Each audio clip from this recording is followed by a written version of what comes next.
Some secrets don't stay buried. They wait for the right moment to be heard. And tonight, the truth you're about to hear was silenced for decades. Until now. You're watching Dark Pulse, and it doesn't matter what time it is or where you're listening from. Because once this story begins, sleep won't come easy. Tonight's crime thriller dives into a true crime-style mystery, where missing children, a haunted river, and a town built on lies collide. No jump scares, no distractions. Just a slow-burn psychological suspense story that listens whenever they wait for the right moment to be heard. And tonight, the truth you're about to hear was silenced for decades. Until now. You're watching Dark Pulse, and it doesn't matter what time it is or where you're listening from. Because once this story begins, sleep won't come easy. Tonight's crime thriller dives into a true crime-style mystery, where missing children, a haunted river, and a town built on lies collide. No jump scares, no distractions. Just a slow-burn psychological suspense story that listens when everyone else stayed silent. Put on your headphones, lower the lights, and let the darkness speak beyond the edge of the known. The impossible murder case in a quiet American town, dark crime mystery that shook America. No one in Raven Creek, Ohio remembered the last time police sirens screamed after midnight. It was the kind of American town where doors stayed unlocked, where people still waved at strangers, where crime podcasts felt like stories from another world. Until the night 12-year-old Evan Miller was found dead. The call came in just after 2:17 a.m. A jogger, shaking voice, broken sentences. There's a body near the river trail. I think it's a child. Silence followed, then chaos. Evan Miller was discovered beneath the old wooden bridge, his small shoes still tied, his jacket zipped all the way up as if someone had taken time. Care after killing him. No signs of robbery, no signs of struggle. Just a deep wound across his neck, clean, deliberate, the kind of wound detectives see in cold-blooded murder cases, not accidents. Within hours, the entire town woke up to flashing lights, police tape, and a truth no one wanted to accept. A child had been murdered. Detective Lucas Reed stood near the riverbank, staring at the water as it moved slowly beneath the bridge.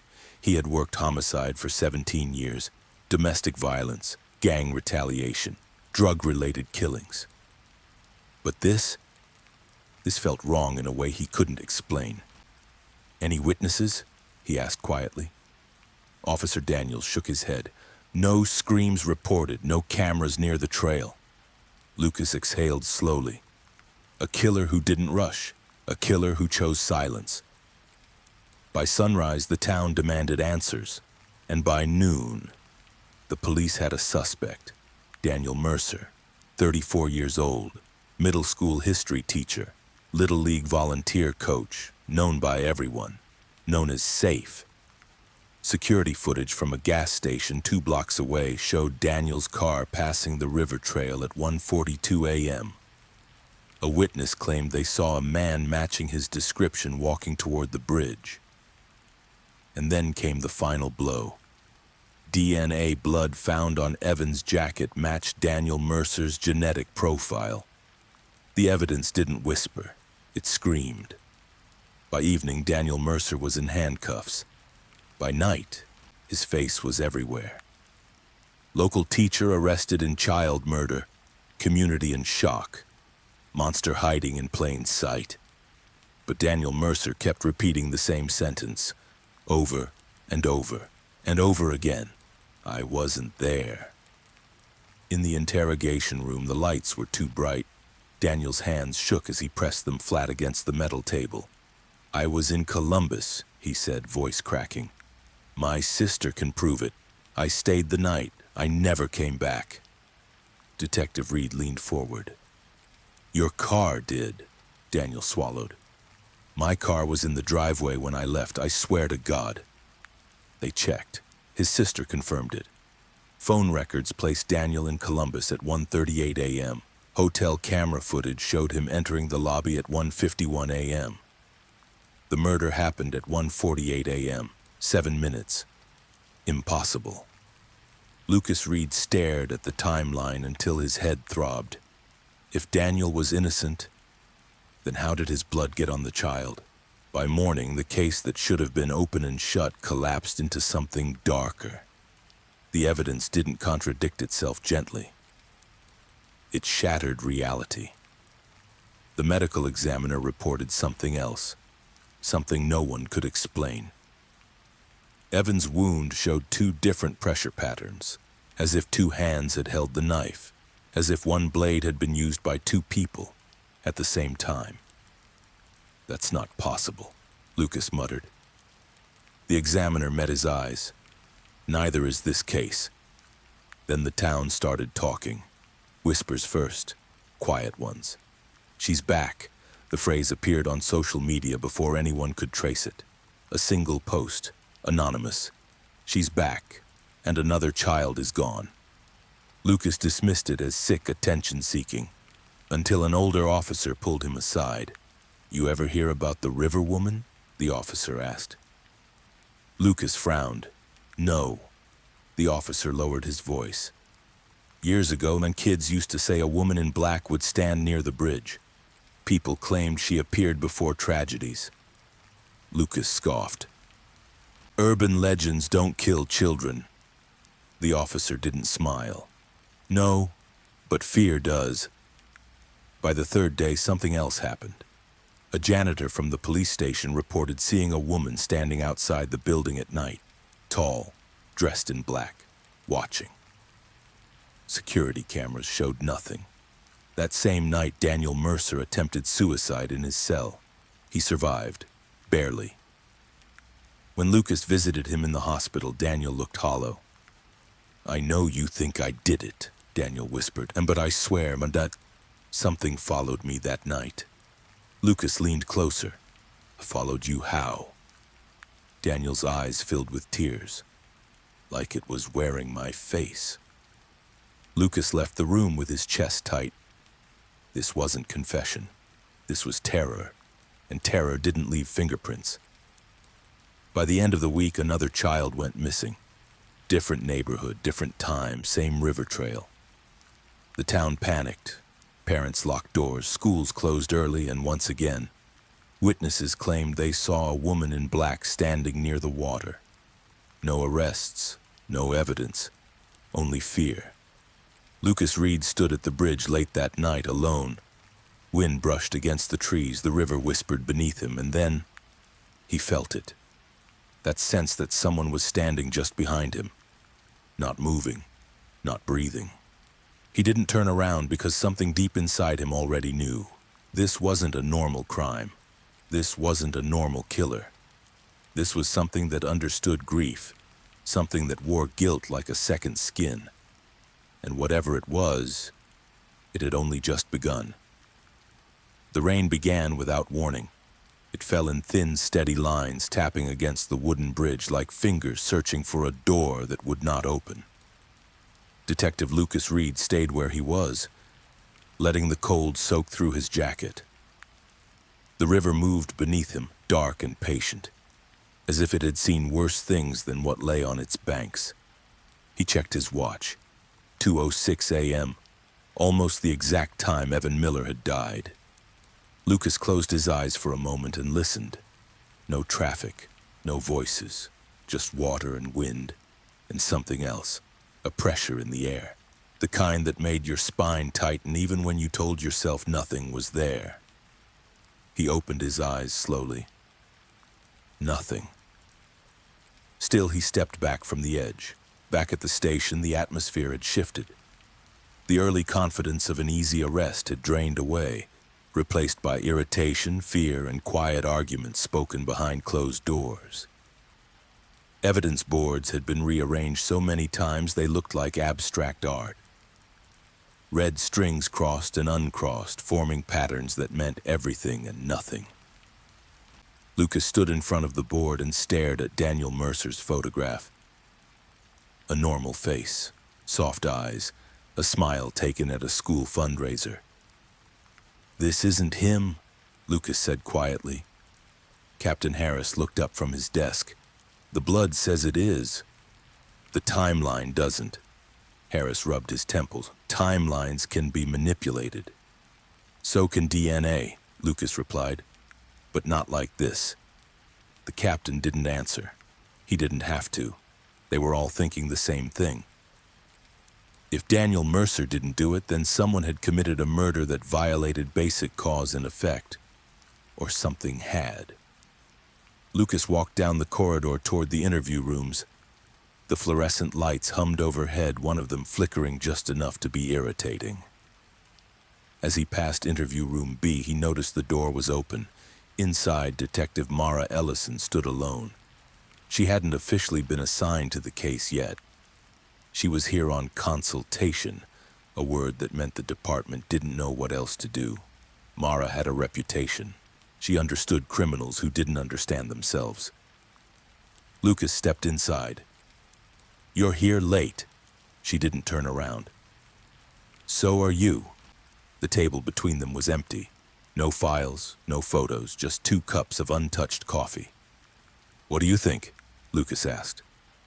Mara finally faced him. Her expression was calm, but her eyes were sharp, scanning his face the way surgeons studied X-rays. "I think everyone is asking the wrong question," she said. "And what's the right one?" She paused, just long enough to be unsettling. "Not who killed the boy," she said, "but how many times?" Lucas frowned. "What does that mean?" "It means," she said carefully, "that this crime feels rehearsed, not planned, repeated." Lucas thought of the wound patterns, 2 pressures, 1 blade, like muscle memory, he said. Mara nodded. "Exactly." Lucas shifted uncomfortably. "You're talking like this killer has done this before." "I'm talking like this killer remembers doing it," she replied, "even if the world doesn't." A silence fell between them, then Mara added, "Has anyone mentioned a woman?" Lucas hesitated. "Who told you?" "No one," she said, "but fear leaves patterns too." The next morning, the missing child was found. Alive. 8-year-old Lily Carter was discovered walking along Route 19 barefoot, her clothes damp with river water. She was shaking but unharmed. When the officer wrapped a blanket around her shoulders and asked where she'd been, Lily looked up with wide, unfocused eyes. "She said I wasn't ready yet," Lily whispered. "Who?" the officer asked gently. "The lady," Lily replied. "The sad one." At the hospital, Lucas and Mara watched through the glass as a child psychologist tried to speak with Lily. Every question about locations, faces, voices met the same response. "I don't know." But when the psychologist asked Lily to draw, the crayon stopped shaking. She drew a bridge, a river, and a tall figure standing near the water, her face blurred into a dark smudge. "She smelled like rain," Lily said softly, "and she kept saying sorry." Lucas felt his stomach tighten. No injuries, no signs of assault, no explanation for where Lily had been for 6 hours. And yet, she had been returned, as if rejected. Later that afternoon, an internal memo circulated through the department. Unconfirmed reports, online posts, panic rising. The phrase appeared again. "She's back." This time it was spray-painted on the concrete wall beneath the bridge. City workers removed it within an hour, but not before photos spread across local forums and true crime groups. The town became a headline, then a trend, then a magnet. People came to Raven Creek just to stand near the river. Lucas hated it. That evening, he visited Daniel Mercer again. Daniel sat on the hospital bed, staring at nothing. His wrists were bandaged. His eyes were sunken as if sleep had abandoned him completely. "They keep asking me to remember," Daniel said when Lucas entered. "But I don't remember anything." Lucas pulled up a chair. Do you dream? Daniel's lips trembled. I dream I'm watching myself. Doing what? Standing near the bridge, Daniel whispered. And I'm crying, but I don't know why. Lucas leaned forward. Do you see anyone else? Daniel swallowed hard. A woman. Lucas didn't interrupt. She's not angry, Daniel continued. She's empty, like everything inside her has already been taken. Lucas felt a chill crawl up his arms. That night, Mara sat alone in her apartment, surrounded by old case files. She had gone back 20 years, looking for patterns others dismissed. Accidents, missing children, suicides labeled as unrelated. She found the first one at 2:13 a.m., a drowning, ruled accidental. The second at 2:09 a.m., a disappearance, never solved. The third at 2:17 a.m., a child hit by a car near the river. Different years, different families. Same time. Mara closed the file and pressed her fingers against her temples. This wasn't a killer escalating, this was something resurfacing. Her phone vibrated, a text from Lucas. Found anything? She typed back slowly. Yes, and I don't like it. The next morning, a press conference was scheduled. Captain Harris stood at the podium, flanked by officers who looked like they hadn't slept in days. He assured the public that the situation was under control, that there was no reason to panic. Behind him, Lucas watched the crowd. Parents, reporters, curious onlookers. And then he saw her, standing at the edge of the group, dressed in black, soaking wet though the sky was clear. She didn't move, didn't blink. She just watched. Lucas's heart pounded. He stepped forward, pushing through the crowd, never taking his eyes off her. Then someone bumped into him. When he looked again, she was gone. No security footage captured her. No one else reported seeing her. But Lucas knew. This wasn't imagination, this wasn't stress. This case wasn't breaking the rules, it was playing by rules no one else remembered. And somewhere beneath the bridge, beneath the town, beneath years of buried grief, something was waking up. Something that didn't need a knife to kill. Something that only needed pain. And it was far from finished. Mara Ellison had learned long ago that silence said more than confession. She sat in her car outside the Raven Creek Police Department, engine off, hands resting loosely on the steering wheel. The building looked ordinary. Brick walls, glass doors, an American flag hanging limp in the still air. Places like this always pretended to be safe. She checked her phone. 6 messages, 3 missed calls, all from agencies that suddenly wanted her opinion now that the case had stopped making sense. Mara ignored them. Raven Creek wasn't just another consultation. She could feel it in the way her chest tightened every time she thought about the boy under the bridge. Evan Miller wasn't her case. Not officially. But some crimes didn't ask permission. Inside the station, Lucas Reed was waiting near the bullpen. He looked worse than the night before. Dark circles under his eyes, jaw clenched too tightly. You didn't sleep, Mara said as she approached. Lucas gave a humorless smile. I did, just not in order. They walked together without speaking, past desks stacked with files, past officers pretending not to stare at her. Mara was used to that look. Curiosity mixed with distrust. The woman who talked to monsters. Lucas led her into a small conference room and closed the door. What did you find? He asked. Mara didn't answer immediately. She took out her notebook and placed it on the table, unopened. I found time, she said. Lucas frowned. Time? Specific time, she clarified. Moments that repeat, not dates, not years, minutes. Lucas leaned back in his chair. You think this is ritual? No, Mara said. Rituals are intentional. This feels compulsive. She finally opened the notebook. The pages were filled with tight handwriting, arrows, circled numbers. Every incident tied to the river happens between 2:05 and 2:20 a.m., she continued. That's not coincidence. That's fixation. Lucas stared at the notes. People fixate on places, on memories. Yes, Mara replied, but not like this. This isn't nostalgia, it's hunger. The word hung between them. Lucas lowered his voice. You're saying whoever is doing this needs something.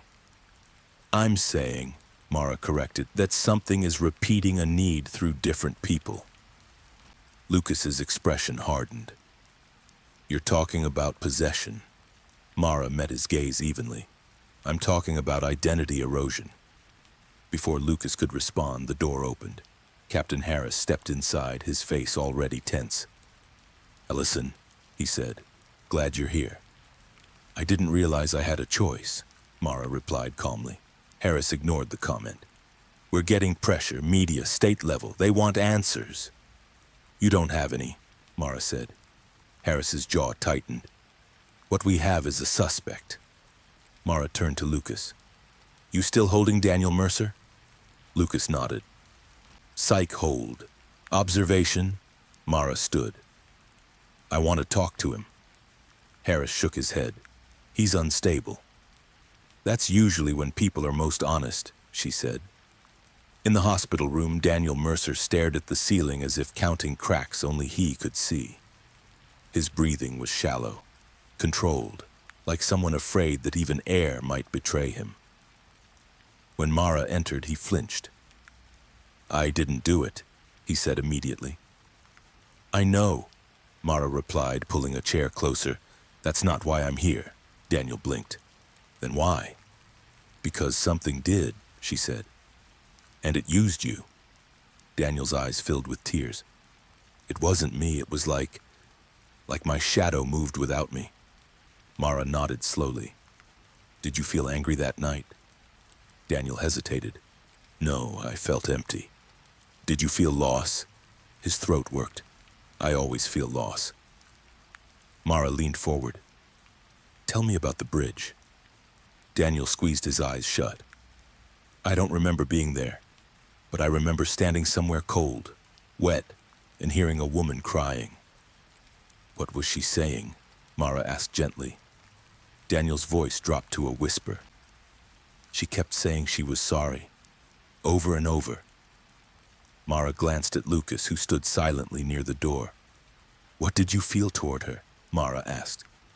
Daniel swallowed. Pity and fear and understanding. Mara felt her pulse quicken. Understanding was the most dangerous emotion of all. Afterward, in the hallway, Lucas spoke first. You think Daniel's telling the truth? I think he's telling his truth, Mara replied. Which means someone else is telling it through him. Lucas exhaled. That doesn't help me stop this. Mara looked at him. It might help you understand it. They returned to the conference room. On the whiteboard, Lucas had added photos. Evan Miller, Lily Carter, the bridge, the spray-painted words. She's back. Mara studied the board. Who was the first child? She asked. Lucas hesitated. Officially, 20 years ago. Unofficially, depends who you ask. Find the unofficial one, Mara said. As the day wore on, the town grew louder. Protesters gathered outside the station. Candlelight vigils formed near the river. Online theories multiplied. Some blamed the police. Some blamed Daniel Mercer. Some blamed God. And some whispered her name. No one knew what to call her. They just knew she came with grief. That evening, Mara returned to the bridge alone. She stood where Evan had been found, eyes closed, letting the sounds wash over her. Water, wind, distant traffic, and beneath it all, sorrow. It wasn't a feeling, it was a presence, thick, heavy, pressing against her chest. You don't belong to me, Mara said softly. The air shifted. For a moment, she thought she heard breathing behind her. She didn't turn. Instead, she spoke again. You don't need to keep doing this. Silence, then faintly a voice. Not in her ears, but in her thoughts. I didn't choose to. Mara's heart raced, but her voice stayed steady. Neither did they. The presence receded like fog pulled back by the sun. Mara opened her eyes. She was alone, but she knew now. This wasn't a killer hunting victims. This was grief looking for witnesses, and it had found a town full of them. When she returned to her apartment later that night, Mara wrote one sentence at the top of a fresh page. "This is not a murder investigation." Then she added another. "It's an inheritance." Far away beneath the bridge, the river kept moving, and somewhere within Raven Creek, something waited, not for justice, but for release. Mara didn't sleep that night. She lay on her couch, fully dressed, the lamp in the corner still on, casting a tired yellow glow across stacks of case files spread on the floor. Every time she closed her eyes, she felt the same pressure she'd felt on the bridge. Not fear. Expectation. At 2:11 a.m., her phone buzzed, a message from an unknown number. She doesn't want more children. She wants to be seen. Mara sat up slowly. Her fingers hovered over the screen. "Who is this?" she typed.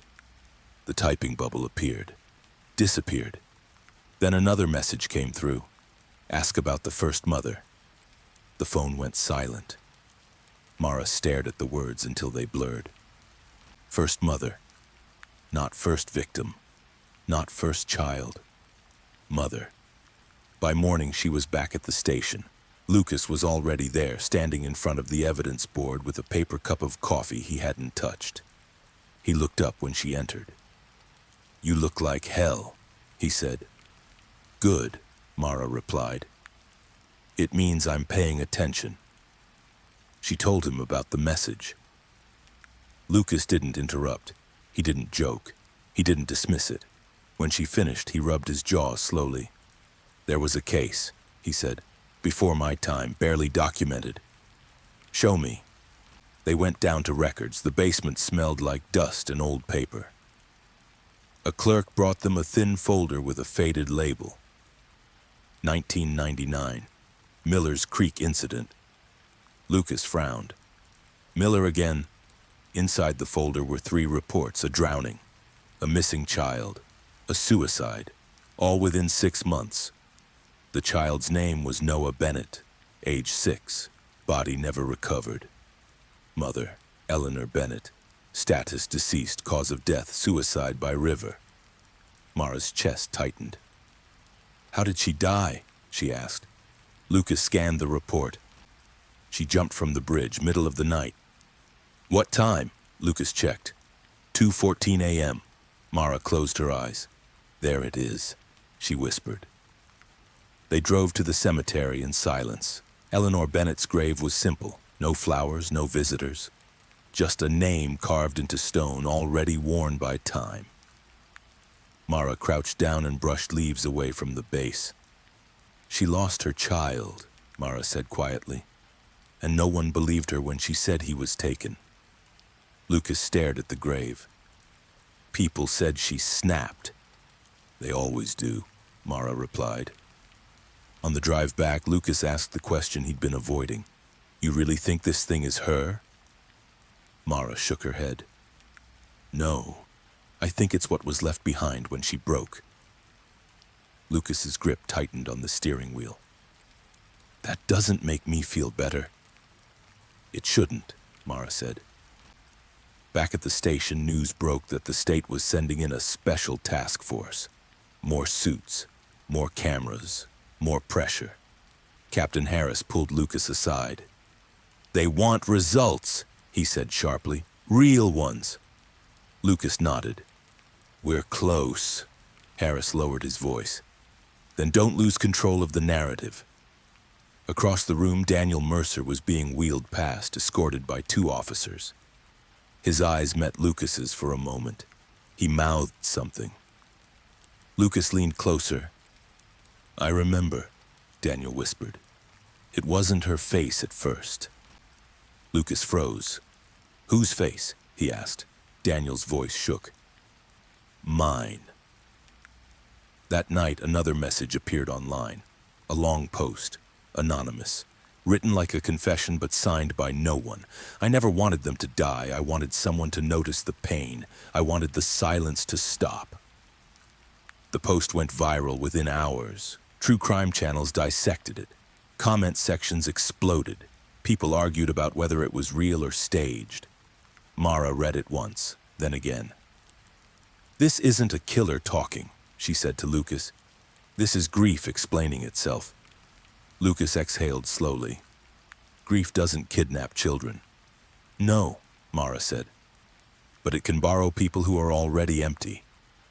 The task force arrived the next day. They brought new theories, new charts, new confidence, and they dismissed Mara completely. "This isn't psychology," one of them said. "It's hysteria." Mara smiled thinly. "That's what they said about Eleanor Bennett, too." That evening, Lucas received a call from Lily Carter's mother. "She won't sleep," the woman sobbed. "She keeps saying the lady is tired." Lucas drove there himself. Lily sat on her bed clutching a stuffed rabbit. She looked older somehow, quieter. "Does she talk to you?" Lucas asked gently. Lily nodded. "Sometimes." "What does she say?" "That she didn't mean to hurt anyone," Lily whispered.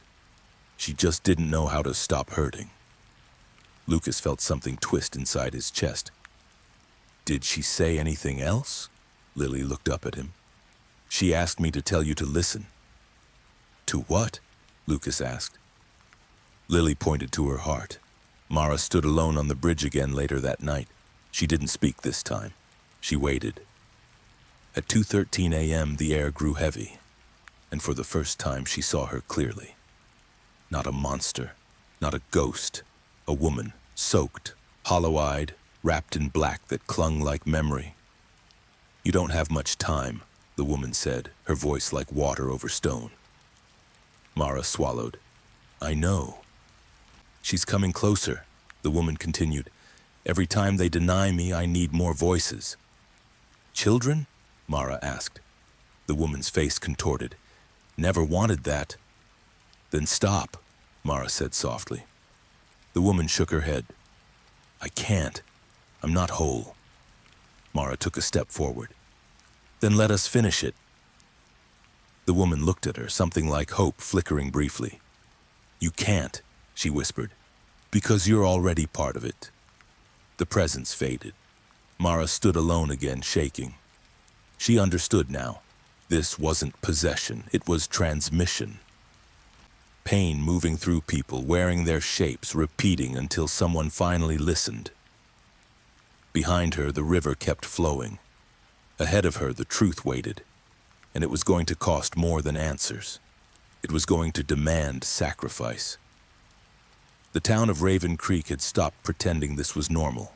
People no longer said good morning the same way. They said be careful. They said lock the doors. They said keep the lights on. And underneath all of it was one sentence no one said out loud anymore. She's real. Lucas Reed felt it the moment he stepped out of his house. The air itself seemed heavier, as if the town was holding its breath. Cars passed slower. Curtains moved where faces hid behind them. Fear had become routine. At the station, a new board had been added. Not evidence, sightings, times, locations, descriptions written by shaking hands. Tall, black clothes, wet hair. Didn't blink. Lucas stared at the list until Mara spoke. "They're consistent," she said quietly. "Hallucinations can be consistent," Lucas replied, though his voice lacked conviction. "Yes," Mara said, "but shared ones are rare." They stood alone in the briefing room. The task force had dismissed the sightings as mass hysteria. Stress responses, media influence. Mara knew better. Fear didn't organize itself this neatly. "She's not hiding," Mara continued. "She's being seen." Lucas frowned. "Why now?" "Because something changed," Mara said. "Or someone did." That afternoon, they interviewed Angela Morris, a grocery store clerk who had called in her sighting with shaking hands and a voice that hadn't stopped trembling. She was standing near the freezer section, Angela said, twisting a tissue between her fingers. Just watching me. Lucas kept his tone calm. Did she say anything? Angela shook her head. No, but I felt heavy, like my chest was full of water.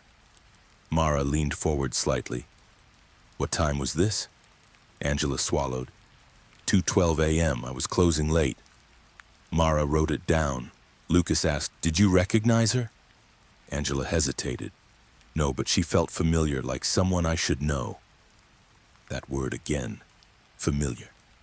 After Angela left, Lucas paced the room. This doesn't help us stop her, he said. It just proves people are scared. Mara met his gaze. Fear is the map. You're just not reading it. That night, the town council held an emergency meeting. Parents demanded curfews. Business owners demanded answers. Someone demanded a priest. Lucas stood at the back of the room listening as voices overlapped into noise. She was near my house. My son heard crying. This is the police's fault. Then a man stood up. His voice cut through the room. My wife died 20 years ago. Silence fell. The man's hands shook. She lost our child, and after that, she was never the same. Mara stiffened. Lucas watched as the man continued. She used to stand by the river at night, just staring like she was waiting for something. What was her name? Mara asked softly. The man swallowed. Eleanor. A ripple moved through the room. Lucas felt his pulse spike. After the meeting, Mara stepped outside into the cool night air. The sky was clear, the stars sharp and distant. Raven Creek looked peaceful from a distance. That was the lie. You think it's her, Lucas said quietly, joining her. I think it's what she became, Mara replied. And I think the town helped create it, Lucas frowned. By ignoring her? By silencing her, Mara said. Grief doesn't disappear when you bury it, it rots. Later, alone in her apartment, Mara listened to old audio recordings, interviews, emergency calls, therapy sessions never followed up on. One recording stood out. A woman's voice, cracked, exhausted. They keep telling me to move on, the voice said. But how do you move on when your child is still calling for you? Mara stopped the tape. The timestamp blinked on the screen. 2:16 a.m. Mara closed her eyes. This wasn't a haunting. It was a pattern begging to be broken. Across town, Lucas received a call he'd been dreading. Another child was missing. Different family, different street, same river trail. By the time they reached the area, police lights cut through the darkness. Officers searched the banks, the woods, the water. Lucas felt a cold certainty settle in his chest. She was close. Mara stood near the edge, listening, and then she heard it. Not crying, not footsteps, breathing, slow, measured, right behind her. She didn't turn. Why children? Mara asked softly. The answer came like a memory rather than a voice, because they're still heard. Mara's throat tightened. You don't have to do this, she said. I don't know how to stop, the presence replied. Mara clenched her fists. Then teach me. The air shifted. The pressure lifted slightly. And for the first time, Mara felt something else beneath the grief. Fear. Not her own. The missing child was found an hour later, alive, unharmed, as if returned again. Lucas stared at the scene, his mind racing. This wasn't escalation. It was negotiation. And whatever was standing in the shadows, it was learning. The night Lily was returned, the river felt louder than usual. Not in sound, but in presence. Like the water knew the town was listening now. Lucas Reed stood with his hands on his hips, watching officers wrap a thermal blanket around the rescued child. Lily's mother sobbed into a paramedic's shoulder, thanking everyone at once, thanking God, thanking the universe, thanking anything that would keep her daughter breathing. Mara stayed a few steps back. She watched Lily's eyes. They weren't the eyes of a child who had gotten lost. They were the eyes of a child who had been chosen, then spared. Lucas walked over, voice low. No injuries, no mud, no scratches. She was missing 4 hours. Mara nodded, and she came back clean, like the river refused to keep her. "You're saying it returned her," Lucas muttered. "I'm saying," Mara replied, "something is testing boundaries." An officer approached, breathless. "Detective Reed, we found something under the bridge." Lucas turned. "What kind of something?" "A shoe," the officer said. "Small, like a kid's, not Lily's." Mara's stomach tightened. A new absence, a new fear. They followed the officer down the slope, flashlights slicing through weeds and wet stone. Under the bridge, the air was colder, damp enough to taste. Lucas crouched near a patch of reeds and lifted the shoe carefully with gloved fingers. A boy's sneaker. Inside, stuffed deep into the toe, was a folded piece of paper. Lucas opened it slowly. Blank, no name, no message. Just wet paper folded once like a secret that refused to be spoken. "That's a warning," Lucas said. Mara stared at the empty page. Or an invitation. Back at the station, the task force insisted on a rational explanation. They crowded the conference room, pointing at maps and statistics, listing likely offenders and repeat patterns. "Kidnappers return victims sometimes," a tall agent said. "Control, power." Captain Harris nodded eagerly, grateful for anything that sounded normal. Mara waited until the room finished talking. Then she placed Lily's drawing on the table. The bridge, the river, the black figure. "Explain that," she said. The agent barely glanced at it. "Kids draw what they're told." "She drew the same shape Eleanor Bennett described," Mara said evenly. 20 years apart. The room fell quiet. Lucas finally spoke. "We also have Daniel Mercer claiming someone wore his face." The agent gave a tight smile. "He's desperate." Mara leaned forward. "Desperate people don't invent the same details as dead women." Captain Harris snapped. "Enough! We can't run a homicide investigation on ghost stories." Mara's voice stayed calm. "You're already doing that. You just won't admit it." After the meeting, Lucas pulled Mara aside in the hallway. "You shouldn't have pushed Harris like that," he said. "I'm not here to protect his ego," Mara replied. Lucas lowered his voice. "He'll shut you out." Mara looked at him. "Then you keep the door open." That evening, Lucas drove to the Bennett house, or what remained of it. The property sat at the edge of town, the kind of place real estate listings called quiet and locals called cursed. The house had been sold, renovated, sold again. But the foundation was old. The trees still leaned toward the river as if they were listening. A middle-aged woman answered the door, wary. "I'm Detective Reed," Lucas said, showing his badge. "I need to ask about the previous owner, Eleanor Bennett." The woman's face tightened. "We don't talk about that." "It's important," Lucas said. "A child died. Another went missing." Her expression shifted. Not sympathy, recognition. "She's back," the woman whispered. Lucas hesitated. "You've seen her?" The woman swallowed. "My son used to wake up crying. He said a wet lady stood in the hallway. We moved his room. We sold the house. I never looked back." Lucas felt the cold settle into his bones.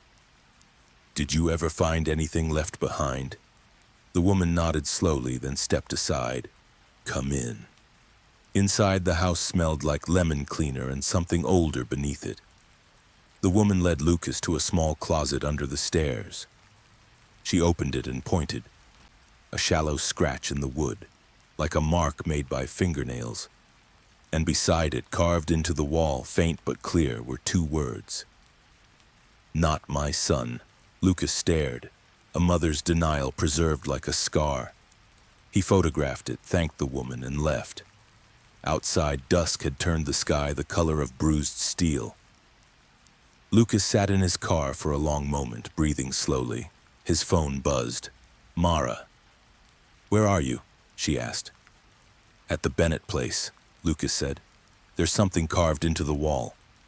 "Send it," Mara replied. He did. There was a pause on the line, then Mara's voice softened. "That's not denial. That's a plea." "A plea for what?" Lucas asked. "For someone to finally listen," Mara said. "Eleanor didn't want revenge. She wanted truth." When Lucas returned to town, a crowd had gathered near the river again. Candles, posters, phones held up like prayers. A woman shouted into a camera about a cover-up. A man demanded the teacher be executed. Someone else screamed that the police were protecting monsters.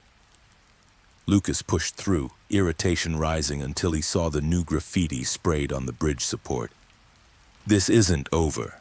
The letters dripped black paint, fresh enough to shine. Mara stood beside Lucas, eyes fixed on it. "Attention," Lucas said bitterly. "That's what all this is." Mara shook her head. "No, that's a countdown." They returned to the station and went straight to the holding area. Daniel Mercer sat behind glass, hands clasped, staring at the floor.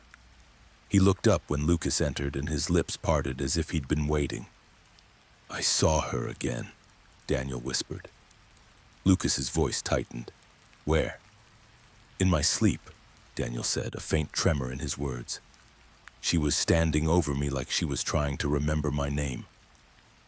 Mara leaned closer to the glass. "What did she want?" Daniel swallowed hard. "She wanted me to admit it." "Admit what?" Lucas asked.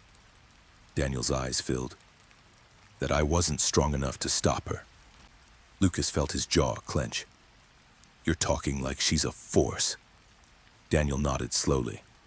"Like weather, like grief, like something that happens to you." Mara's gaze didn't move. "Did she show you anything?" Daniel hesitated, then raised his hands, palms up. "I woke up with this." On his left palm, red lines traced a shape, a bridge, a river, and a small circle beneath it. Lucas stared. "That's ink." Daniel shook his head. "It wasn't there before. I scrubbed until my skin bled. It didn't come off." Mara's voice dropped. "A map." Lucas turned toward her. "To what?" Mara didn't answer. She was already moving. They drove back to the bridge in silence, headlights cutting through fog that had rolled in from nowhere. The air smelled of rain, even though the sky remained dry. At the riverbank, Mara knelt and studied the ground beneath the bridge. "There," she said quietly. Lucas followed her gaze. A flat stone, half hidden by weeds, with a small metal ring embedded in it. Lucas tugged. The ring didn't move. "Like a latch," he murmured. Mara's fingers brushed the stone. "Don't open it." Lucas looked at her sharply. "Why not?" "Because," Mara said, voice tight, "whatever is underneath has stayed buried for a reason." Lucas hesitated, then forced himself to step back. A second later, his phone vibrated. An alert. Another missing child report. Name, Caleb Hart, age 9. Last seen, walking home from the library. Time reported missing, 2:08 a.m. Lucas's blood turned cold. Mara's eyes widened slightly, controlled but intense. "It's speeding up." Lucas clenched his fists. "We're running out of time." As they sprinted toward the cars, the wind shifted suddenly. The river's surface rippled, not from current, but from something moving against it. Lucas glanced back. For an instant, he saw her on the bridge, tall, black, wet hair clinging to her cheeks. She didn't threaten him. She simply watched, as if waiting for him to choose. And then, with a slow tilt of her head, she lifted one hand and pointed, not toward the town, but toward the dark tree line beyond the river. Mara stopped, breath caught in her throat. Lucas's voice came out rough. She's guiding us, Mara shook her head once. Or leading us deeper. The library sat dark on Main Street, its windows reflecting police lights like eyes. Inside, a lone librarian waited with clasped hands, repeating the same details as if repetition could protect them. Caleb left at 1:57, she said. He waved. He was smiling. Lucas asked anyone follow him. No, she insisted, just a woman outside across the street. Mara's spine stiffened. Describe her, the librarian swallowed. Black coat, like it was raining on her only. Then she looked at me and I couldn't move. Lucas felt anger flare. Why didn't you call? I did, the librarian whispered, but my phone, it died. Full battery, just died. Outside, officers fanned out with flashlights, calling Caleb's name into yards and alleyways. Dogs barked. Porch lights snapped on. Parents came outside in robes, clutching children to their chests. Mara walked beside Lucas, voice low. Notice how it's always a witness first. Lucas frowned. A witness to what? To the moment the town turns its head, Mara said. They reached an empty lot behind a closed diner. The grass was flattened in a line, like someone had crawled. Lucas crouched, touching the damp blades. Recent. Mara scanned the shadows. Listen. At first, Lucas heard only distant sirens. Then faintly, a child's sob, cut off too quickly. Lucas surged forward. Caleb! No answer, only the river, closer now, whispering through trees. A task force agent caught up, breath sharp. Reed, we got a hit. Traffic cam on 19, a van. Lucas snapped. A van doesn't explain dead batteries. The agent's face hardened. We're not chasing folklore. Mara stepped between them. Then chase patterns. The van could be bait. Lucas's radio crackled. Unit 3 to Reed. We found something near the old pump house. Lucas's heart sank. The pump house sat on the far bend of the river, abandoned since the flood. Mara whispered, That's where Eleanor went. They ran. The pump house lights were dead, but the door stood open, swinging gently. Lucas smelled a river rot and something sweeter, like old perfume. Mara whispered, Whatever is inside, don't let it touch your name. Not even once. The pump house felt wrong the moment Lucas stepped inside. Not abandoned, not empty. Paused. The air was thick, unmoving, as if the building itself was holding its breath. Rusted machinery loomed in the dark like frozen silhouettes. Water dripped somewhere deep inside, slow and deliberate, each drop echoing longer than it should have. Lucas raised his flashlight. The beam landed on the floor and stopped, because the footprints didn't make sense. Small, bare, wet, a child's. They led inward, then abruptly vanished. No turn, no overlap, no exit marks. They simply ended, as if the ground had swallowed the boy whole. Caleb? Lucas called out. His voice died quickly, absorbed by concrete and shadow. Mara stepped in behind him, her expression tightening as she studied the floor. She didn't need to speak. The absence was loud enough. This isn't relocation, she said quietly. It's interruption. Lucas crouched, touching the damp concrete where the prints stopped. It was cold, too cold for a building sealed for years. He stood up slowly. No drag marks, no struggle. No continuation, Mara added. That's worse.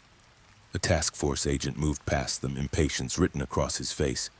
Could be a lift. Someone picked him up. Lucas turned sharply. Picked him up where? There's nothing here but walls. The agent scoffed. Fear makes patterns where there aren't any. Mara looked at him steadily. And denial erases the ones that are. The agent opened his mouth to reply, then stopped, because the radio crackled. Unit 7, we found the child. Lucas's heart slammed. Alive? A pause. Too long. Yes.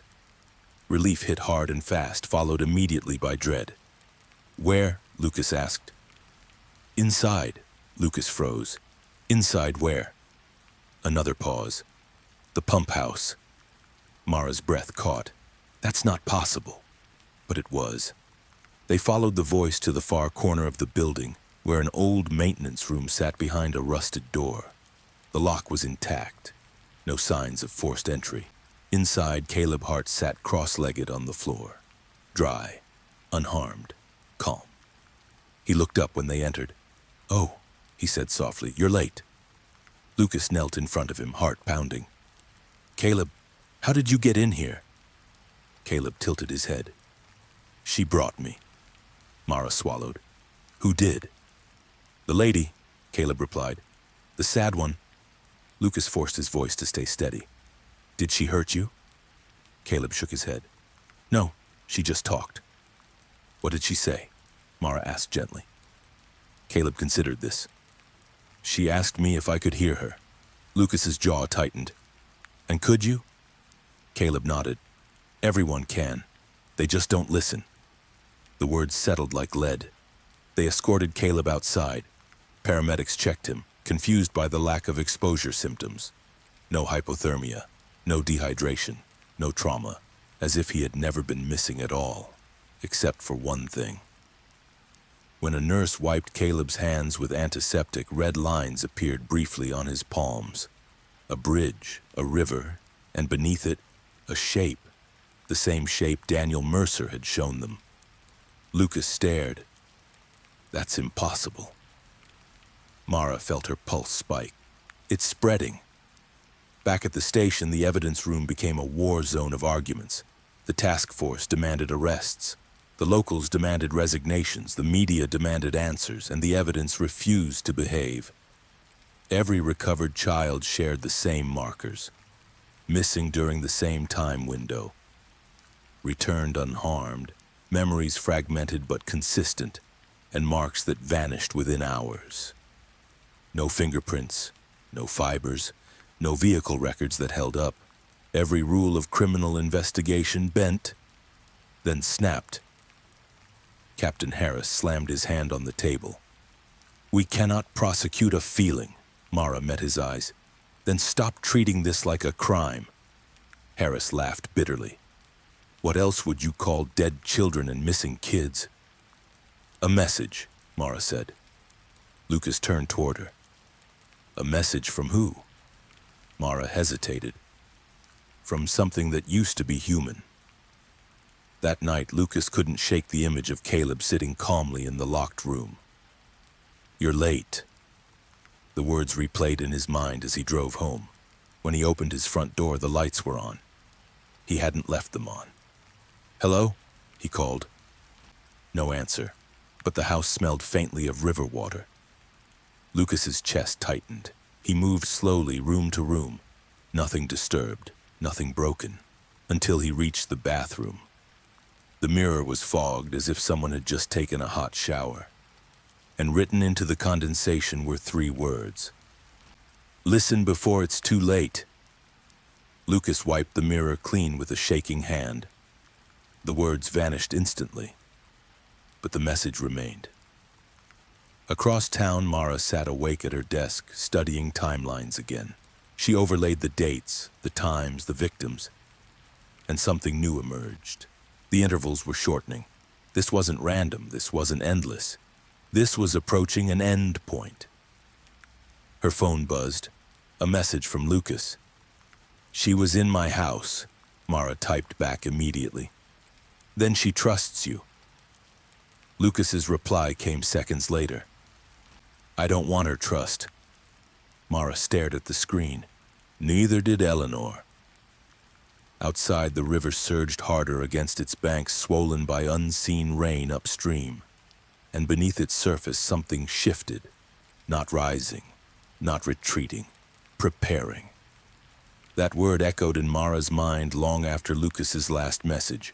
She sat at her desk, lights dim, laptop open but untouched, listening to the distant sound of water moving through the town. Raven Creek had always been built around the river, but now it felt like the river was built around something else. Something waiting. Lucas didn't go home that night. He stayed at the station, pacing the corridors like a man afraid that stopping would allow something to catch up with him. The mirror message replayed in his head again and again. Listen before it's too late. He had spent his career trusting evidence, trusting procedure, trusting that truth always left fingerprints behind. But this case left impressions instead. Emotional ones, psychological ones. Marks that vanished the moment you tried to prove they existed. At 2:04 a.m., the station's power flickered. Not off, not on. Just enough to make every computer screen blink at once. An officer looked up from his desk. That happened to anyone else? Before anyone could answer, the emergency line rang. Lucas grabbed it. Raven Creek Police. A woman's voice came through, thin and shaking. She's in my house. Lucas straightened. Ma'am, I need you to tell me where you are. I'm in the kitchen, the woman whispered. My son is asleep upstairs. She's standing by the back door. Is she trying to get inside? Lucas asked. No, the woman said. She's already here. The line went dead. Lucas was already moving, shouting for units, grabbing his coat. Mara's number lit up on his phone as he ran. She made contact, he said the moment she answered. I know, Mara replied. I felt it. The house was only 6 blocks away. Officers arrived first, lights flashing against neighboring walls. Lucas pushed past them, heart hammering, and entered the small single-story home. The air inside was damp, cold enough to raise goosebumps. A woman sat on the kitchen floor, back against the cabinets, arms wrapped around herself. She was there, she kept repeating. Right there, looking at me like she wanted me to say something. Where's your son? Lucas asked. Upstairs, she said. Sleeping. She didn't touch him. Mara arrived moments later. She didn't ask questions. She stood still, eyes closed, listening. She wasn't here for the child, Mara said softly. She was here for the mother. Lucas turned toward her. Why? Mara opened her eyes.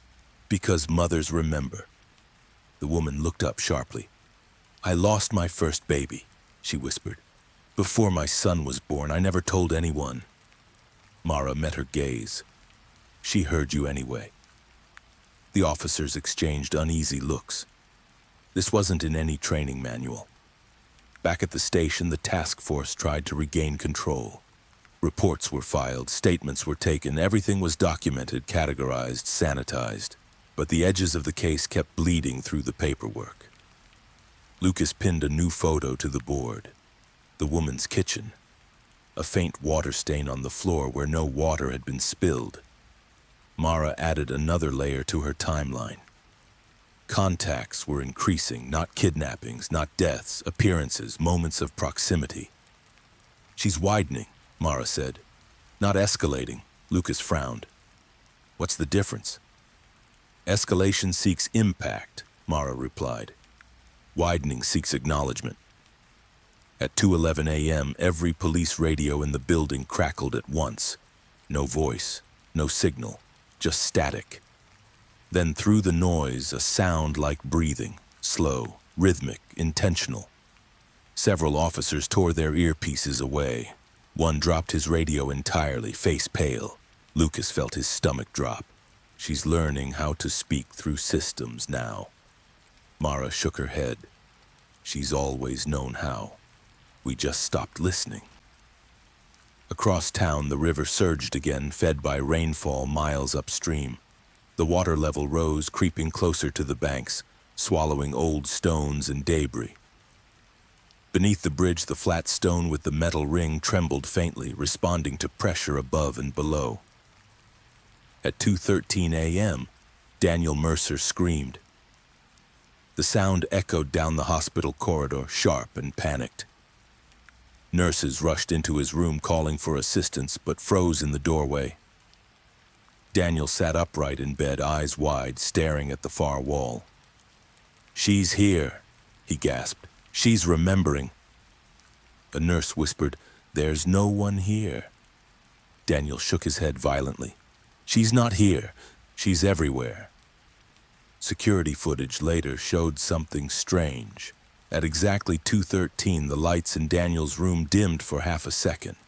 In that moment, his reflection in the window did not match his movements.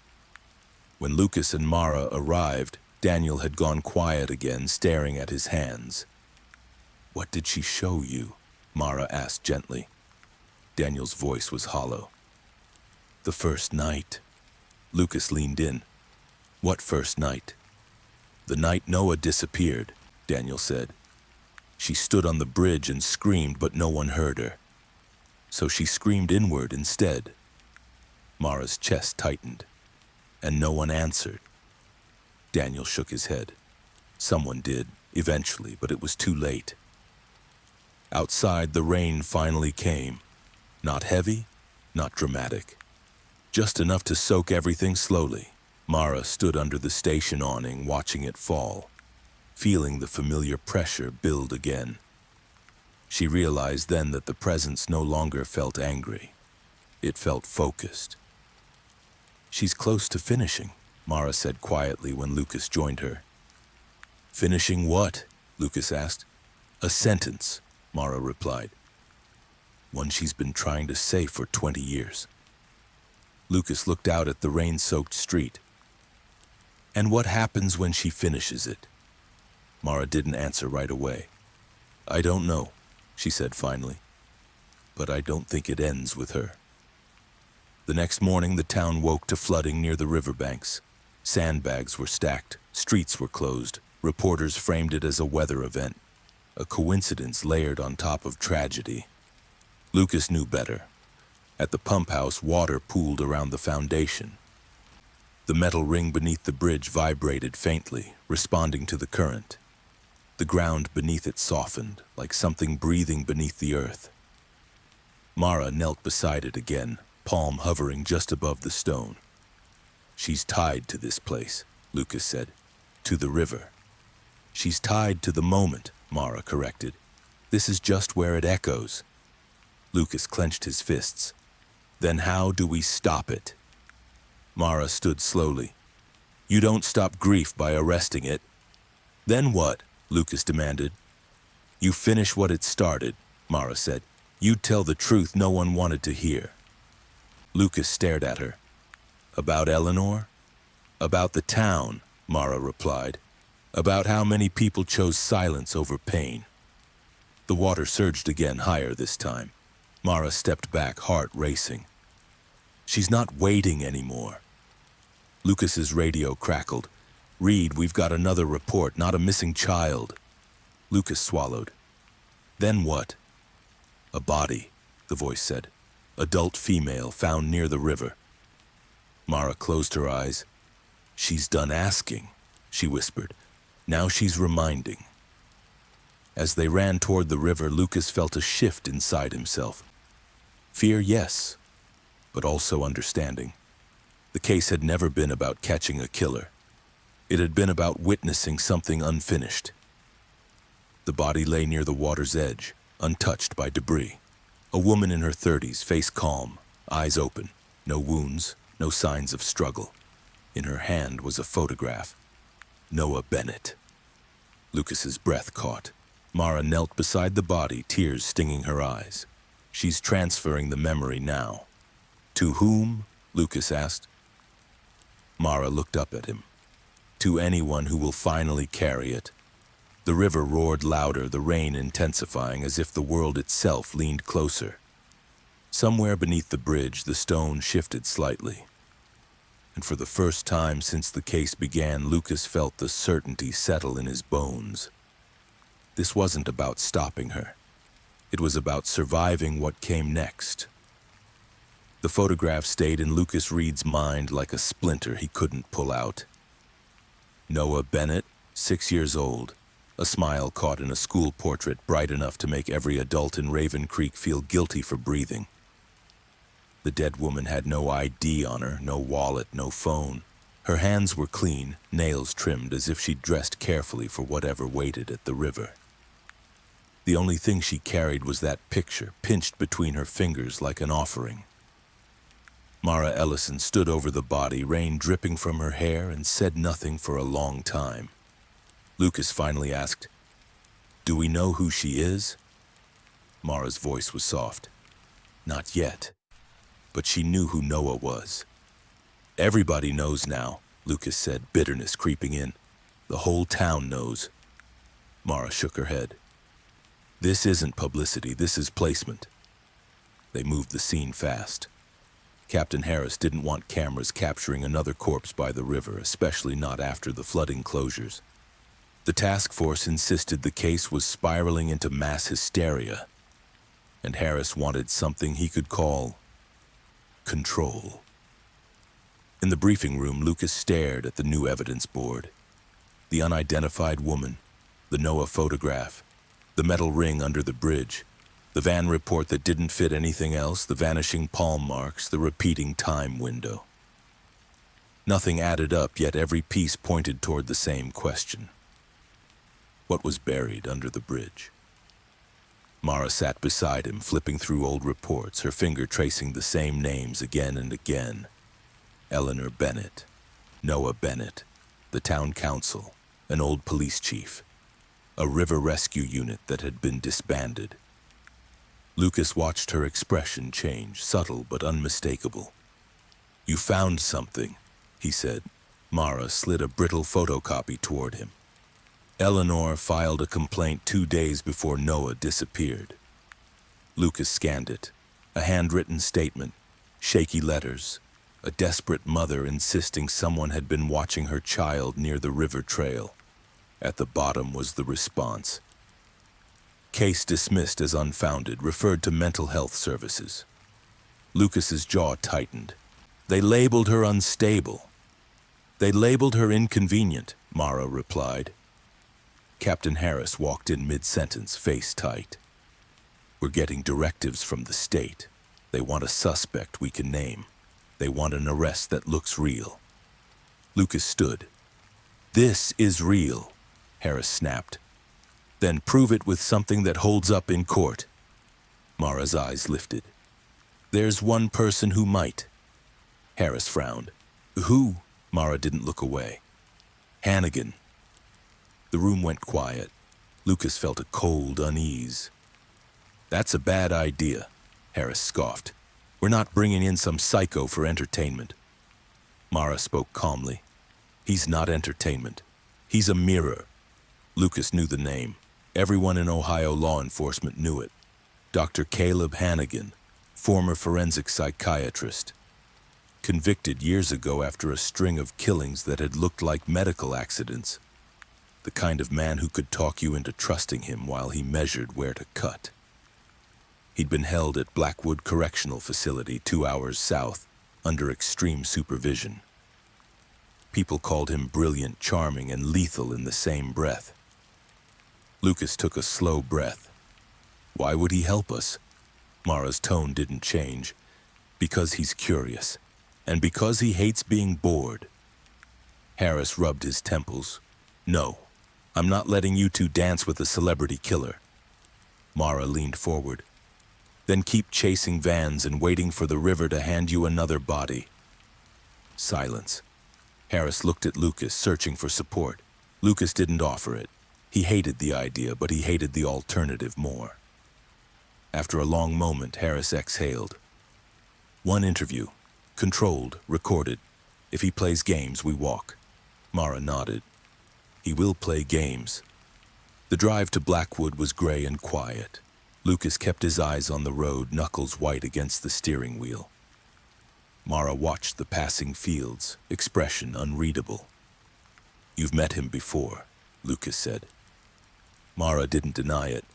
"Once." "And?" Mara's voice dropped. "He didn't threaten me. He didn't need to.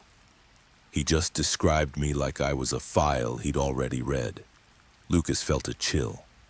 "What did he say?" "He said," Mara replied, "that grief is the purest form of possession. They reached Blackwood just before dusk. The facility rose from the land like a bruise. Concrete walls, razor wire. Guards with faces trained to show nothing. Inside, the air smelled of disinfectant and metal. A warden escorted them through a series of locked doors. "Hannigan's been waiting," the warden said. "He gets, excited when visitors come." Lucas didn't like the word excited. They entered an interview room separated by thick glass. On the other side, Caleb Hannigan sat calmly, hands folded, orange jumpsuit pressed as if ironed. His hair was neatly combed, his eyes were sharp and amused. He smiled when he saw Mara. "Ms. Ellison," Hannigan said warmly, "you look tired. Either you found religion or you found Raven Creek." Mara sat down without reacting. "Hello, Dr. Hannigan." Lucas took the chair beside her, keeping his posture rigid. Hannigan's gaze flicked to Lucas. "And you must be the exhausted detective, the one who still believes facts are loyal." Lucas's voice was flat. "We're here about a murder." Hannigan's smile widened slightly. "Which one?" Mara slid a photo across the table, through the slot under the glass. "Evan Miller, a child's face, innocent, frozen." Hannigan's eyes softened in a way that felt wrong. He studied the image with careful attention, as if appreciating composition. "A clean cut," he murmured. "Not rage, not panic. Purpose." Lucas clenched his jaw. "You're enjoying this." Hannigan looked up. "Detective, I enjoy patterns. Pain is just one of them." Mara placed another photo. Daniel Mercer's mugshot. Hannigan tilted his head. "Ah, the scapegoat." Mara's tone was calm. "You think he didn't do it?" Hannigan tapped the glass lightly. "If he did, you wouldn't be here. You'd be home, sleeping like a person who thinks monsters are rare." Lucas fought the urge to snap back. Mara asked, "What do you know about Raven Creek?" Hannigan's eyes gleamed. "A town built on silence, a river that keeps secrets, a mother who screamed until her throat turned inward." Lucas felt his stomach drop. "You know about Eleanor Bennett." Hannigan shrugged. "I know about mothers. They become myth when nobody wants to admit they were right." Mara's voice remained steady. "Children are missing. A woman appears. Evidence contradicts itself." Hannigan leaned closer, voice gentle. "And you believe the woman is the killer?" Lucas said, "We believe she's involved." Hannigan smiled. "Involved? Such a polite word for haunting." Mara didn't blink. "Tell us what's happening." Hannigan's gaze moved between them, savoring the moment. "Tell me first," he said softly. "Which scares you more? A human killer you can cage? Or grief that can wear anyone's face?" Lucas didn't answer. Mara did. "Grief." Hannigan's smile faded into something almost respectful. "Good. Then you're capable of understanding." He tapped the table once, like a professor beginning a lecture. "Your evidence is breaking," Hannigan said, "because you are measuring the wrong thing. You are weighing a storm with a kitchen scale." Lucas forced himself to speak. "So what do we measure?" Hannigan's eyes sharpened. "The hunger, the need, the story that wants to be told." Mara asked, "How do we find the story without giving away the ending?" Hannigan chuckled. "Ah, you want suspense. You want your town to confess at the last possible second." Lucas bristled. "This isn't entertainment." Hannigan's voice softened. "For you it isn't. For the thing by your river it is survival." Mara leaned forward. "What does it want?" Hannigan's smile returned, thin and bright. "Witnesses, not victims. Witnesses who can carry what was buried." Lucas felt anger spike. "It's killing people." Hannigan's eyes narrowed. "No. It is borrowing death to force attention. That's different." Mara's jaw tightened. "And how do we stop it?" Hannigan looked at her as if the answer was obvious. "You don't stop it," he said. "You complete it." Lucas stared.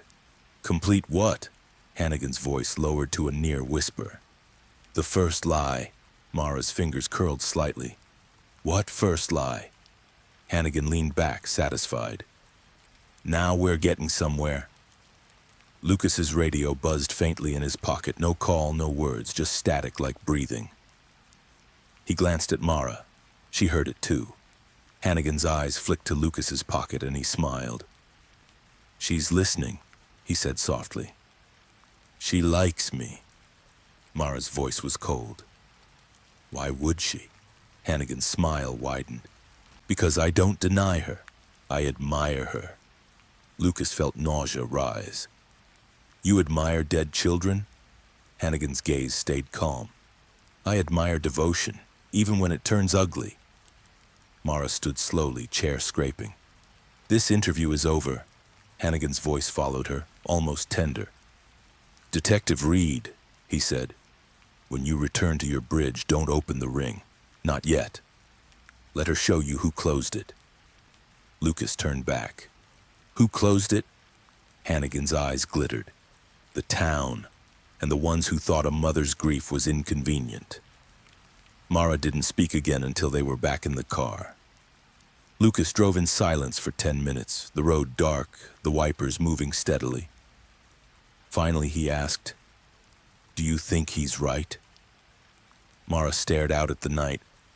"I think he's dangerous, but he's never careless with truth."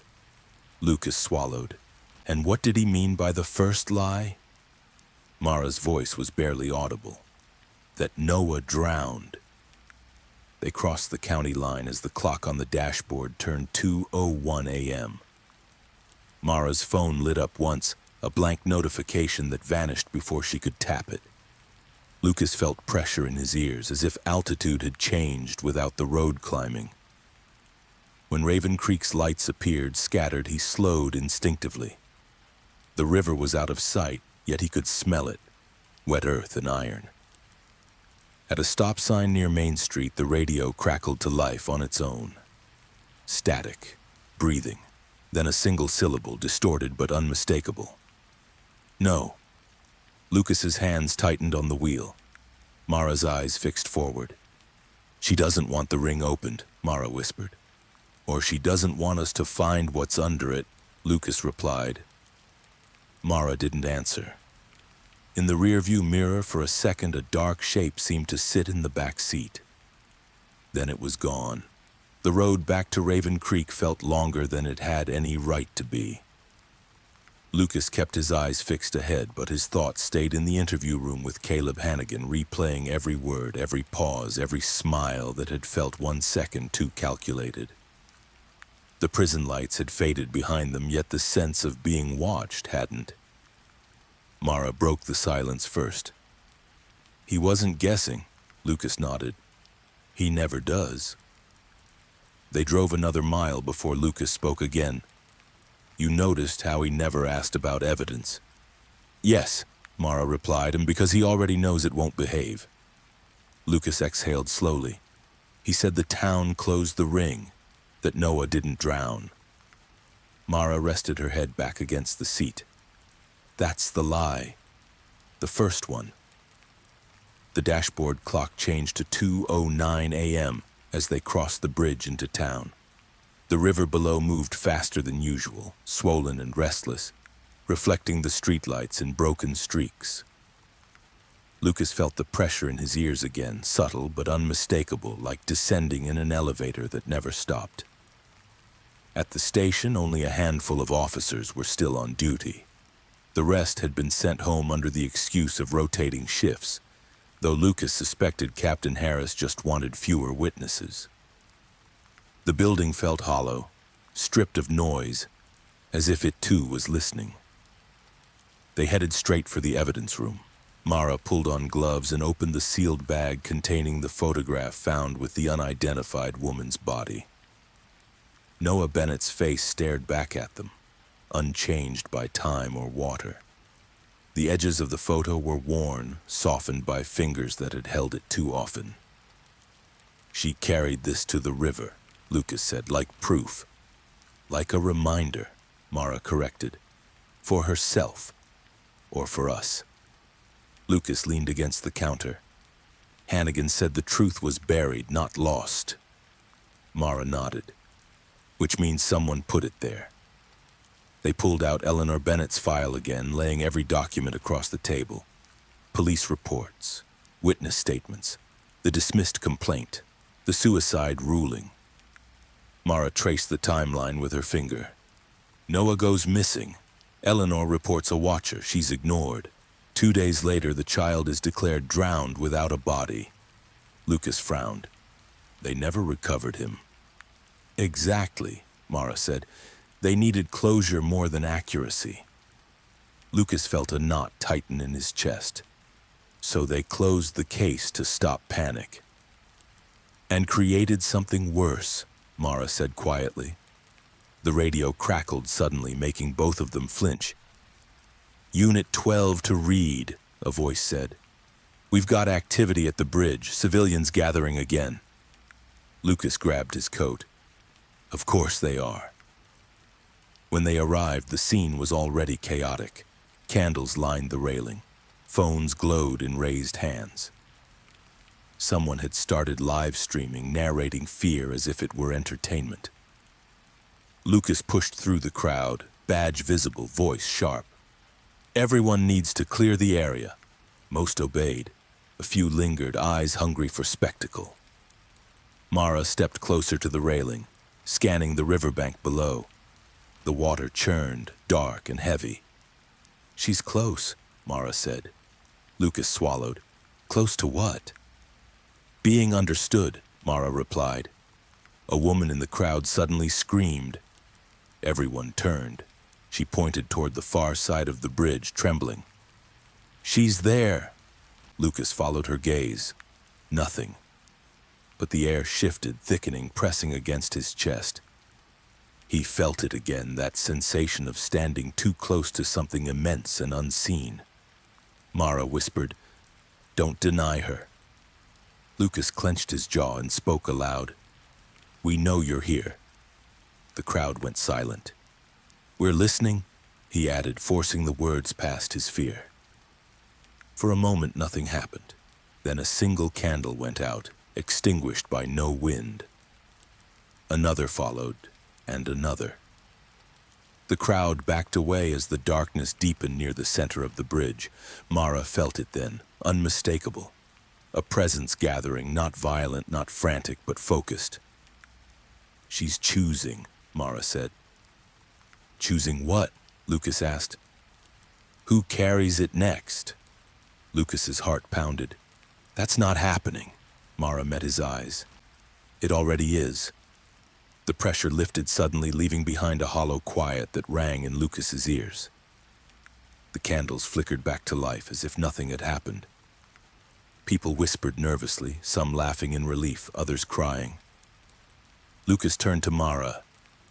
She didn't take anyone. Mara nodded slowly. Not yet. Back at the station, Captain Harris was waiting. I just got off the phone with the state, he snapped. They're pulling the task force. Too much exposure, too many unanswered questions.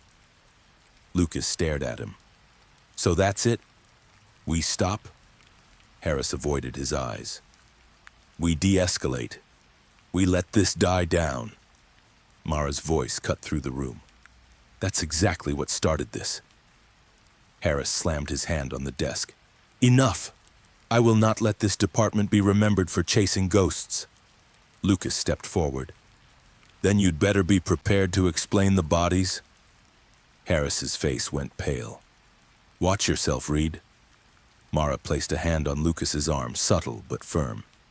He's scared, she murmured. Fear closes rings. Harris looked between them, jaw tight. You're both suspended from the case. Lucas felt heat rise in his chest. You can't. I just did, Harris said. Turn in your badges. Silence filled the room. Lucas slowly unclipped his badge and set it on the desk. Mara followed suit without hesitation. As they left the station, Lucas laughed bitterly. Well, that solves nothing. Mara's expression was calm. It frees us. They walked toward the river, drawn by instinct rather than plan, without radios, without authority, without the illusion of control. At the bridge, the night felt different now. Quieter, expectant. Mara stopped near the railing. This is where Eleanor stood. Lucas joined her. And where she was ignored. Mara closed her eyes. She didn't jump because she wanted to die. Lucas's voice was rough. She jumped because she thought it was the only way to be heard. The water below surged, responding as if to their words. Mara opened her eyes. She's not angry anymore. Lucas frowned. Then why won't she stop? Because anger isn't what drives her, Mara said. Unfinished truth does. Lucas looked out over the river. Hannigan said complete it. Mara nodded. Which means telling the town what really happened, not the version that keeps them comfortable. Lucas felt dread coil in his stomach. They won't want to hear it. Mara's gaze hardened. They never do. A shape formed at the edge of Lucas's vision. He didn't turn his head, but he knew she was there. Standing beside them, listening. For the first time, Lucas spoke without fear. We know you didn't take Noah. The presence pressed closer, heavy but not hostile. You tried to warn them, Mara added softly. The air vibrated as if in agreement.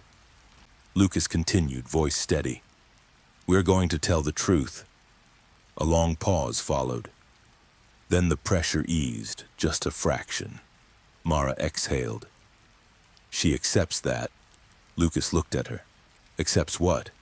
That we're finally witnesses, Mara replied. As they stood together on the bridge, stripped of badges and certainty, Lucas understood something he hadn't before. This case was no longer about solving a crime. It was about carrying a story that refused to stay buried. Behind them, the town slept uneasily. Ahead of them, the river flowed on. And somewhere within its depths, the first lie waited to be undone. A trail of hidden crimes and suppressed truths. Unsolved missing persons, cold cases, and dark secrets. Lucas didn't go back to his house. Not because he feared the dark, or because he thought the woman in black would be waiting in his hallway again. He didn't go back because the house felt like the version of himself that still believed in normal. He and Mara drove to her apartment instead, parking beneath a street lamp that buzzed like an insect. The building was old, brick-worn smooth, the kind of place that had watched decades of tenants arrive hopeful and leave tired. Inside, Mara spread documents across her kitchen table with the efficiency of someone building a trap. Lucas watched her hands. Steady, methodical. She moved like a person who had already accepted that the price of truth was always higher than anyone planned for. We need names, Lucas said. Mara nodded. We need the people who closed the ring. She didn't mean the metal ring beneath the bridge, not exactly.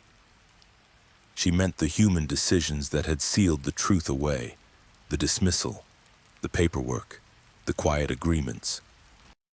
Mara opened a folder marked 1999 again, the paper brittle at the edges.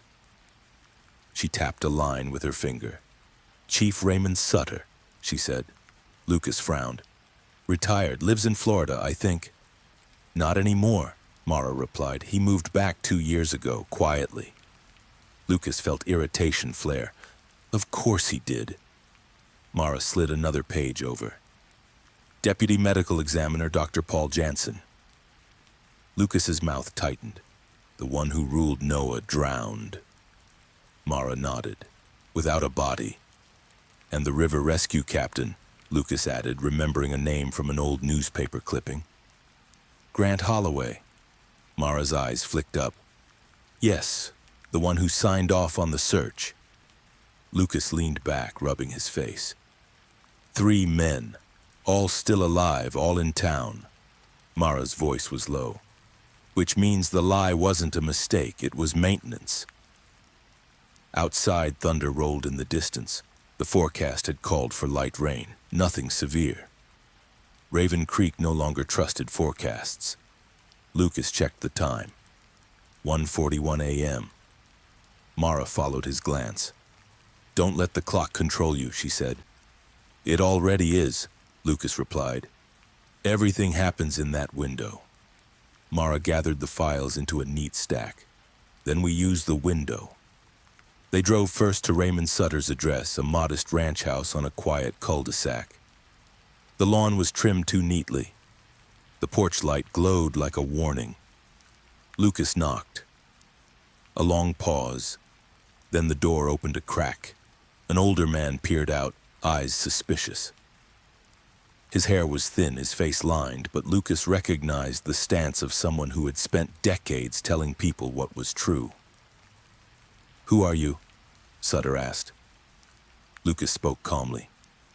"Detective Lucas Reed. This is Dr. Mara Ellison." Sutter's gaze narrowed. "You're not with the department anymore." Lucas felt a cold rush. "How do you know that?" Sutter's smile was small and unpleasant. "Word travels. Raven Creek isn't big." Mara stepped forward. "We're here about Noah Bennett."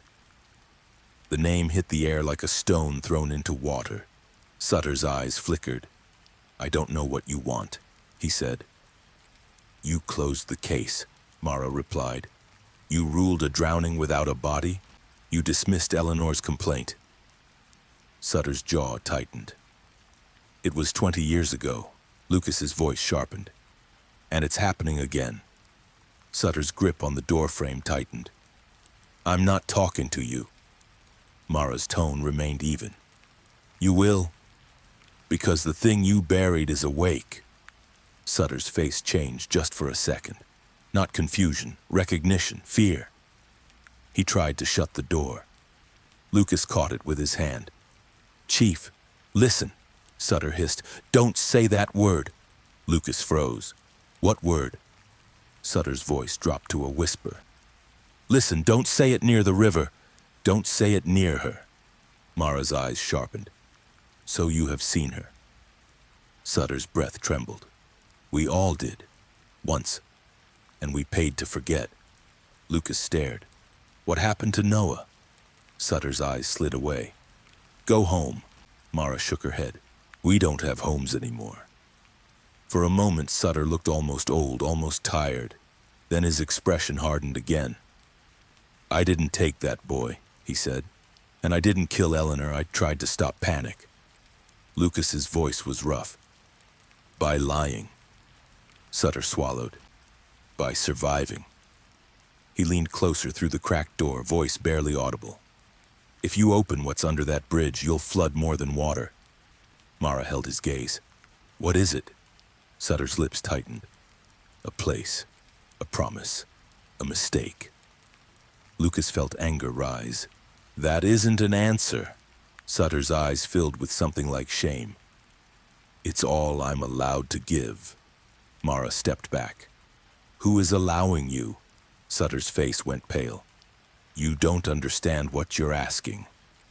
Lucas heard it then, faint and distant, like a sound carried by wind through pipes. Breathing. Mara heard it too. She lifted her chin slightly, listening with her whole body. Sutter's eyes widened. "She's here." Lucas turned his head, scanning the street. The cul-de-sac was empty. Porch lights, shadows, no movement. Mara's voice was soft. "Not here. Near." Sutter's hands began to shake. "Please," he whispered. "Please don't bring her back to me." Lucas lowered his voice. "Tell us what you did." Sutter's throat worked. He stared past Lucas as if looking through time. "We told Eleanor it was an accident," he said. "We told her Noah wandered off. We told her the river took him. We needed the town to keep living." Mara's jaw tightened. "And what was the truth?" Sutter's eyes glistened. "The truth was, we heard something that night. A cry, not a child's, a woman's. And then the river went quiet like it was listening back. Lucas felt his skin prickle. Eleanor? Sutter shook his head slowly. Not Eleanor. Not yet. Mara's voice steadied. Then who? Sutter swallowed hard, and for a moment Lucas thought he might say it. Might finally open the first lock. Instead, Sutter whispered, Go to Holloway. Then he shut the door, hard. The porch light flickered once, twice, and then steadied. Lucas exhaled, furious. He knows, Mara nodded, and he's terrified of saying it. They drove toward the river rescue station, an old building near the floodgates.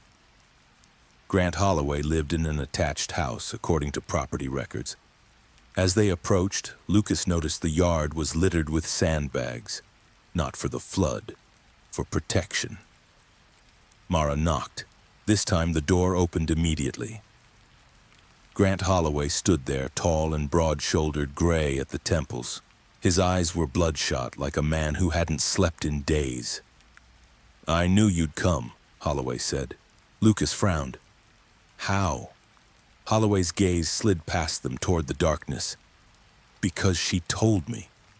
Mara's spine tightened. She spoke to you?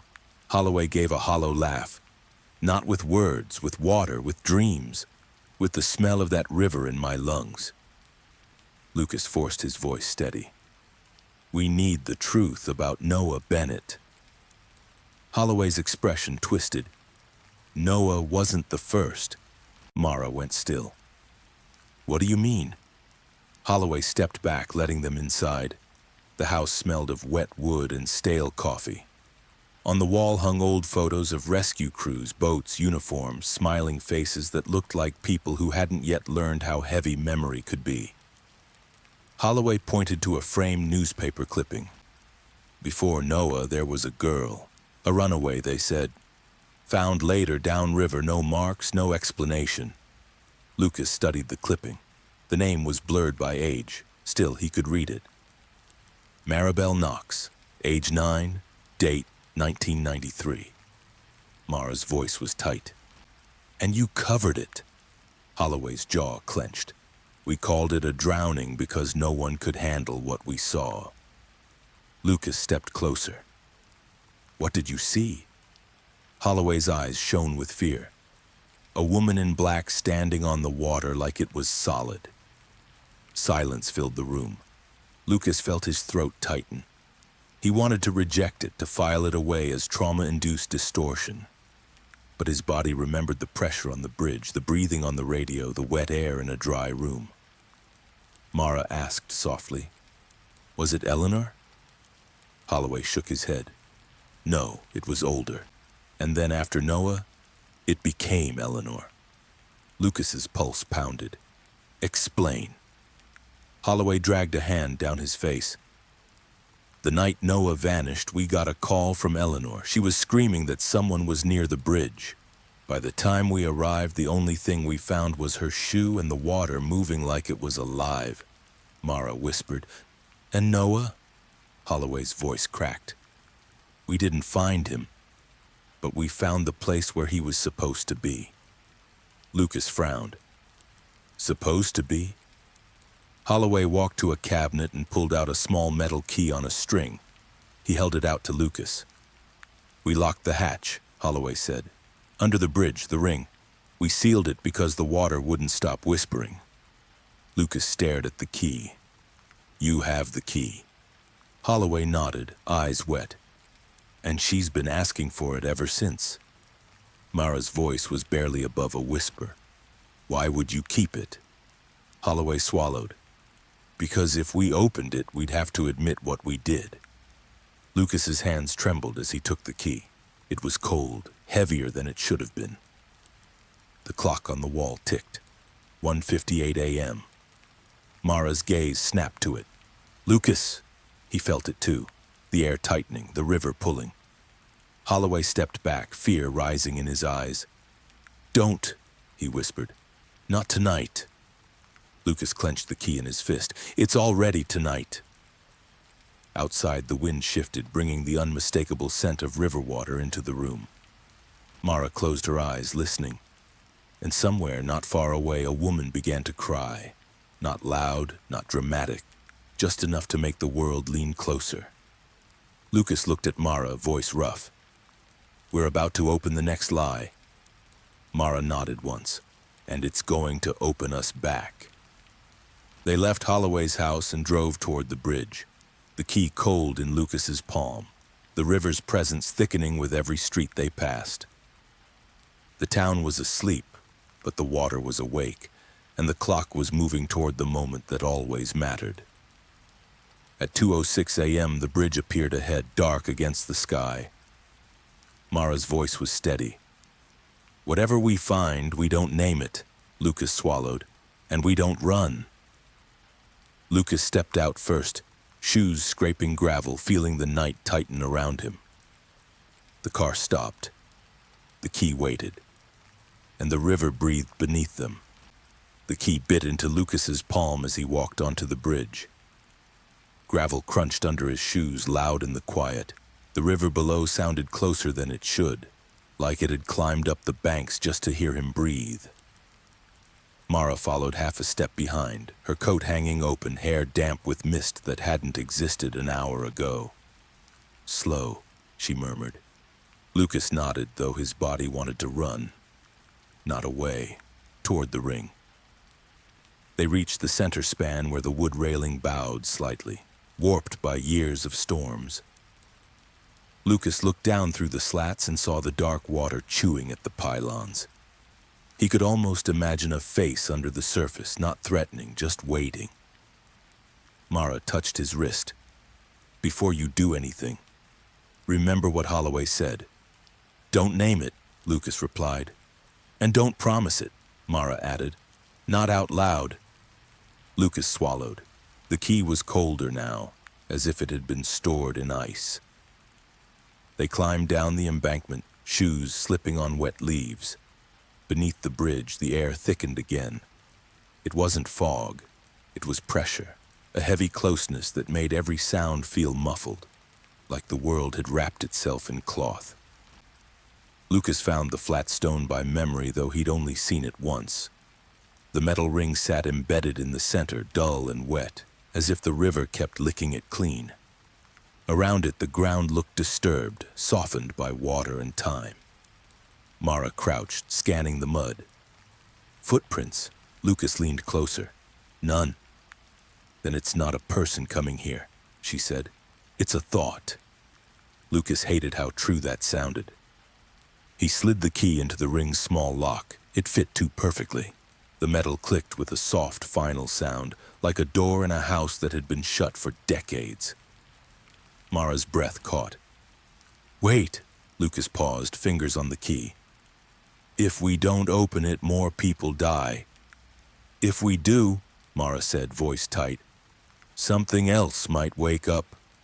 A distant siren wailed and faded. Somewhere in town, a dog barked once and then went silent, as if scolded. Lucas turned the key. The lock gave with an old, reluctant twist. The ring shivered. A seam appeared in the stone, a line Lucas hadn't noticed before, as if the hatch had been camouflaged by years of wet grit. Then the river smelled stronger. Not just water, iron, rust, and something sweet beneath it, like perfume that had soaked into cloth. Mara backed up a step. "Do you smell that?" Lucas nodded. "Like someone's been here." Mara's eyes narrowed. "Someone was." Lucas gripped the ring and pulled. The stone shifted with a grinding scrape. Mud slid into the gap. Cold air exhaled upward, so cold Lucas felt it in his teeth. The hatch opened just enough to reveal darkness below. A cavity. A space the bridge shouldn't have. Lucas aimed his flashlight into it. The beam vanished after a few feet, swallowed by black that didn't reflect. Mara whispered, "That's not a drain." Lucas forced himself to widen the opening. The stone lifted like a lid, heavy and wet, and rested against a support, leaving a narrow entrance. A ladder appeared inside, bolted to concrete. Lucas stared at it. "They built this." Mara's voice was flat. "Or they found it." A sound drifted up from below. Not a voice, a faint, wet inhale, like someone breathing through water. Lucas's stomach turned. "Did you hear?" "I heard," Mara said. She reached into her pocket and pulled out her phone, screen already recording, though she didn't point it at the hole. "For proof," she said, but her eyes didn't look convinced. Lucas stepped onto the ladder. The metal was slick with condensation, cold enough to burn. As he climbed down, the air changed, growing denser, heavier, as if each rung took him further from the rules that kept the surface world orderly. Mara followed, one hand steadying herself, the other holding the phone close to her chest like a talisman. 5 rungs, 10, 15. Then Lucas's boot touched solid ground. He swung off the ladder into a narrow tunnel, concrete walls sweating with moisture. The ceiling was low. He had to duck. The flashlight beam finally hit something that reflected back. A strip of yellow tape, old police tape, brittle and stained, stretched across the passage like a warning line no one expected to be crossed again. Lucas's throat tightened. "They were down here." Mara stepped beside him, eyes scanning. "And they left it sealed." Lucas moved closer and saw writing on the tape, faded marker. "Do not enter." Under it, another line, shakier, "Not again." Mara's breathing slowed. This wasn't procedure, this was fear. Lucas lifted the tape carefully and ducked under it. The tunnel widened into a small chamber. Lucas stopped so abruptly, Mara bumped his shoulder. The flashlight beam swept across the room and landed on a child's backpack, slumped against the wall, blue, faded, a cartoon dinosaur on the front pocket. Lucas's voice came out hoarse. "Noah!" Mara's hand flew to her mouth. Lucas stepped forward, moving as if he might break something fragile simply by looking at it. The backpack looked too intact for something lost to a river 20 years ago. No mold, no rot, just dust and dampness, like it had been stored carefully. He unzipped it. Inside were crayons, a small notebook, and a plastic lunchbox. The lunchbox had a name written in black marker, Noah. Mara whispered, "He was here." Lucas's eyes burned. Then they lied. They both knew that already, but seeing the proof made it sharp enough to cut. Mara opened the notebook with shaking fingers. Most pages were blank, but one near the middle had a drawing, a bridge, a river, a stick figure woman in black, and beside her a smaller figure with a circle for a face. Above them, in messy child handwriting, 2 words. "She's sorry." Lucas felt the room tilt. A child wrote that. Mara's voice was tight. Or a memory did. A faint drip sounded behind them. Lucas turned. The flashlight beam caught water sliding down the wall, but the drip wasn't from above. It formed at the edge of a crack that ran horizontally like a seam. Mara noticed it too. That wasn't there. Lucas stepped closer. The crack widened slowly as if the concrete was breathing. From inside it came the same sweet scent, stronger now, threaded with cold. Mara grabbed Lucas's arm. "Back!" Lucas didn't move fast enough. The crack opened like a mouth, not wide, just enough for darkness to spill out, thick and unreal. Lucas's flashlight beam hit it and dimmed, as if the light itself were being swallowed. Then, from the dark, a voice came. Soft, wet, and exhausted. "Please." Lucas froze. Mara's eyes went wide, but she kept her voice steady. "Who are you?" Silence, then the voice again, closer, like a whisper pressed against their skin. "Don't leave me." Lucas's throat tightened. "Noah," Mara snapped, "don't name it." Lucas swallowed the word back, but the damage felt done. The air pressure surged, pushing against his chest. The tunnel lights flickered even though there were no lights, only Lucas's flashlight. Mara's phone screen glitched, the recording stuttering. The drip turned into a thin stream. Water began to seep from the crack, clear at first, then darkening as it spread across the floor. Lucas backed up, heart hammering. It's filling. Mara's voice stayed low. It's answering. The water moved against gravity, creeping uphill toward the backpack, toward the notebook, as if drawn by longing. Lucas grabbed the backpack, slung it over his shoulder. We take it, Mara nodded. We leave, now. They turned toward the tunnel. Behind them, the water surged suddenly, rushing out of the crack like a released breath. It didn't splash. It slid, silent, fast, swallowing the floor. Lucas ran, ducking under the tape, boots slipping. Mara followed, breath sharp, the phone still in her hand, screen flickering between static and black. Halfway to the ladder, Lucas heard it again, breathing, not from behind, from above. He looked up and saw moisture dripping down the ladder rungs as if the river itself had climbed inside. Mara reached the ladder first. Go! Lucas shoved the backpack toward her. Take it. Mara threw it over her shoulder and started climbing. Lucas followed, hands numb from cold metal. Below, the chamber sound changed. A low hum rose like distant voices trapped underwater, rising and falling in waves. Mara climbed faster. Don't look down. Lucas tried not to, but the sound pulled at him. It wasn't anger. It was grief, multiplied. As he climbed, a thought pressed into his mind, clear and unwanted, like a sentence someone else had been holding for years. They knew. Lucas's fingers slipped. He caught himself, gasping. Mara paused above him, eyes fierce. And keep moving. Lucas climbed, breath ragged. The air grew warmer as they neared the hatch, but the pressure stayed. At the top, Mara pushed the stone lid with both hands. It resisted, as if something below held it down. Lucas reached the last rung and shoved upward with his shoulder. The hatch shifted. A wave of river air poured in, wet and sharp. Mara scrambled out first, then pulled Lucas up. They collapsed onto the mud beneath the bridge, lungs burning. Behind them, the hatch trembled. Lucas grabbed the ring. Close it. Mara hesitated. If we close it, we're sealing it again.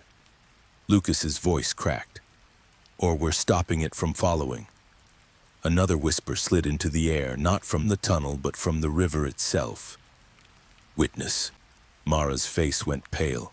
Lucas slammed the hatch down. The stone lid shut with a heavy thud. The ring clicked back into place as if relieved.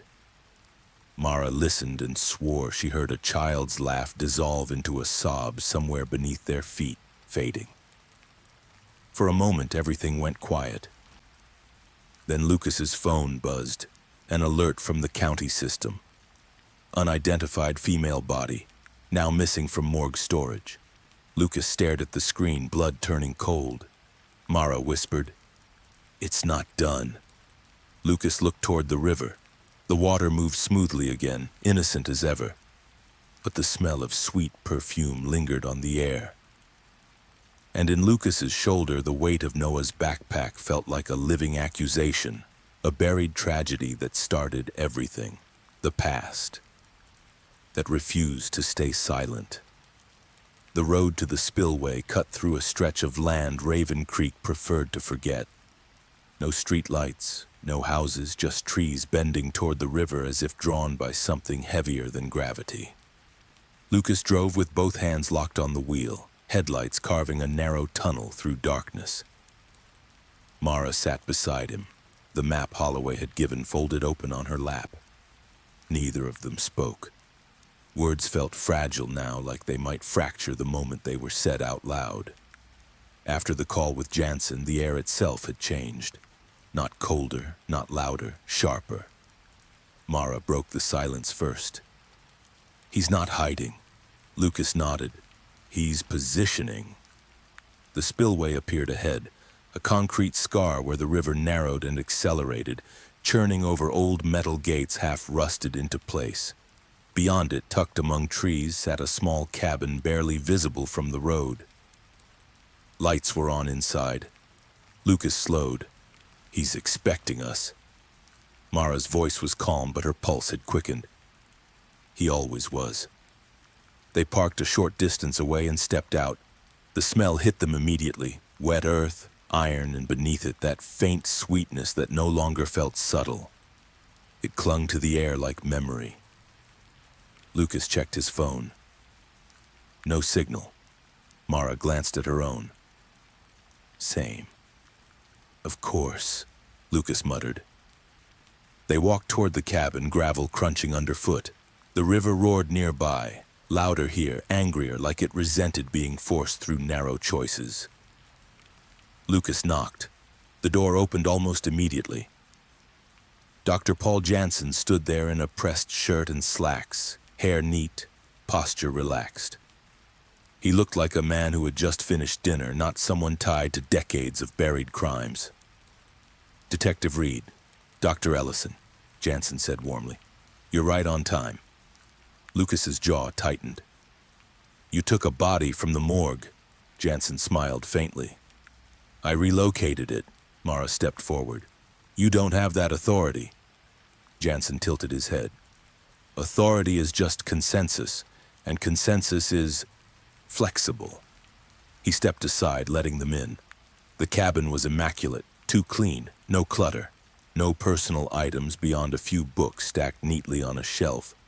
Medical journals, psychology texts, and one worn volume with no title on its spine. Lucas's eyes tracked it instinctively. You've been down there, Lucas said flatly. Under the bridge. Jansen didn't deny it. He poured himself a glass of water, hands steady. Many times. Mara's voice stayed level. Why? Jansen took a sip. Because I wanted to understand what Eleanor was experiencing. Lucas felt heat rise. You called her delusional. Jansen set the glass down gently.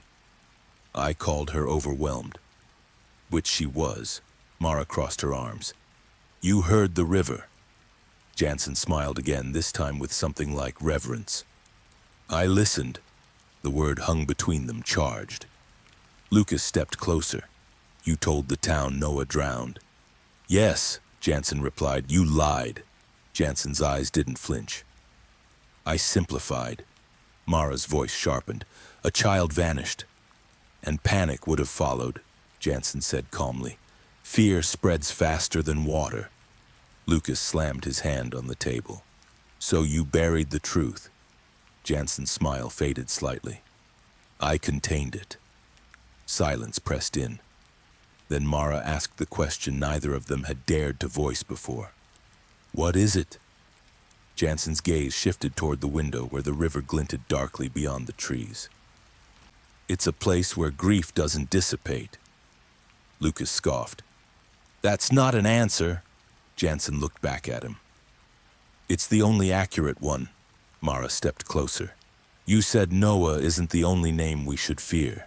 Jansen nodded slowly. Because Noah wasn't the beginning. Lucas's chest tightened. Then who was? Jansen hesitated for the first time. Not long. Just enough to notice. A woman named Margaret Hale, he said quietly. 30 years ago. Lost her child during the flood. Officially, the river took him. Mara's eyes widened. Before Eleanor, Jansen nodded. Margaret went looking for answers. She found the place beneath the bridge. She listened too long. Lucas felt a chill. What happened to her? Jansen's voice dropped. She disappeared. Mara's breath caught. No body. No, Jansen said, just echoes. Lucas stared. And Eleanor followed. Yes, Jansen replied.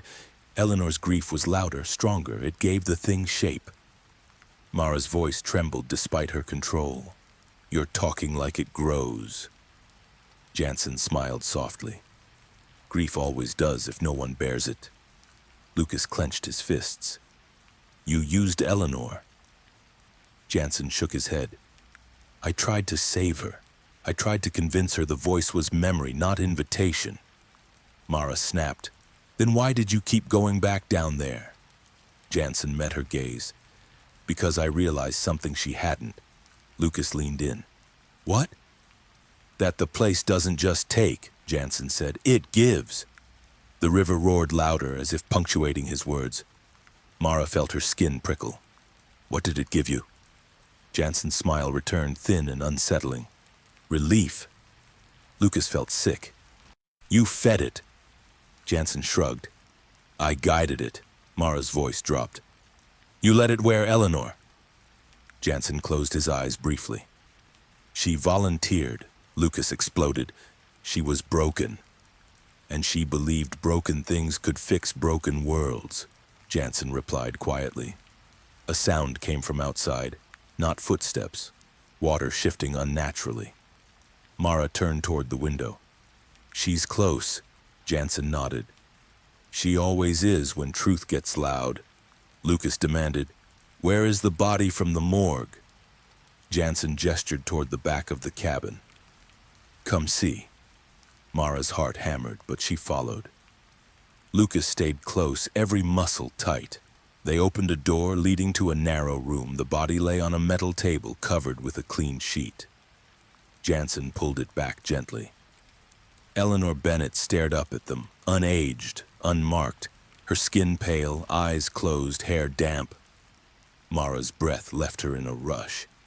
That's impossible. Jansen's voice was reverent. She doesn't decay there. Lucas felt rage and fear collide. You kept her. I preserved her, Jansen corrected, so the town wouldn't forget what it owed her. Mara whispered, She's not resting. Jansen met her eyes. No, she's waiting. The cabin lights flickered. Outside, the river surged, and beneath the bridge miles away, something shifted, responding to the sound of its name spoken too clearly. The cabin lights flickered again like something blinking. Lucas couldn't stop staring at the woman on the metal table. She looked peaceful, almost ordinary, and that was the worst part. Peace belonged to endings. This felt like suspension. Mara's voice came out tight. Paul, this is desecration. Dr. Paul Jansen smoothed the sheet with gentle precision. Call it what you need, he said. I call it containment. Lucas stepped closer, fists clenched. If you kept her, where is Noah? Jansen's gaze slid toward the window where the river moved through trees. You're asking the wrong direction, he said. Not where, when. Mara swallowed. Time doesn't trap bodies. It can, Jansen replied, when enough people agree to forget. The air thickened with that sweet perfume and a metallic edge beneath it. Lucas tasted pennies. Mara held Jansen's eyes. You told us she volunteered. Jansen nodded. She begged me to close the hatch and tell everyone it was the river. She believed words could build walls. Lucas's laugh was bitter. And you believed her? I believed her fear, Jansen said softly. Fear is honest, Mara asked, careful and steady. What did she fear? Jansen hesitated. That if people stared too long, the thing would learn their faces. Lucas's stomach dropped. Daniel Mercer, the marks on children's palms, the breathing on the radio. Lucas forced the words out. What is it? Jansen's expression turned weary. A chamber of echo. A wound in this town that never closed. Grief doesn't end. It migrates. Outside, the spillway groaned, water punching through gates with a steady roar that sounded almost like chanting. Mara's chin lifted. She's close. Jansen didn't deny it. She arrives when the truth approaches language. Then give us the truth, Lucas snapped. About Margaret Hale, about Noah, about what you did. Jansen walked to the shelf and opened the worn book with no title. Inside were clipped articles, dried petals, and pages of neat handwriting. Names, dates, times, and brief notes. Mara leaned in. A ledger. A record, Jansen corrected. So I wouldn't forget what I convinced others to forget. Lucas scanned the first pages and felt his throat tighten. Maribel Knox, Noah Bennett, more names older than both. Cases filed as accident, runaway, drowning. You tracked them, Lucas whispered. I tracked the ripples, Jansen said. Sometimes the river takes water. Sometimes it takes certainty. Mara tapped Margaret Hale's entry. Tell us. Jansen exhaled. Margaret lost her son in the flood of '95. The town told her the current stole him. She didn't accept it. She came to the bridge at night, listening and calling. One night she found the hatch open and climbed down. Lucas's voice was rough. Did she die there? No body, Jansen said. Only her coat pulled from the water later, and that perfume rising from below like a confession. Mara's eyes hardened.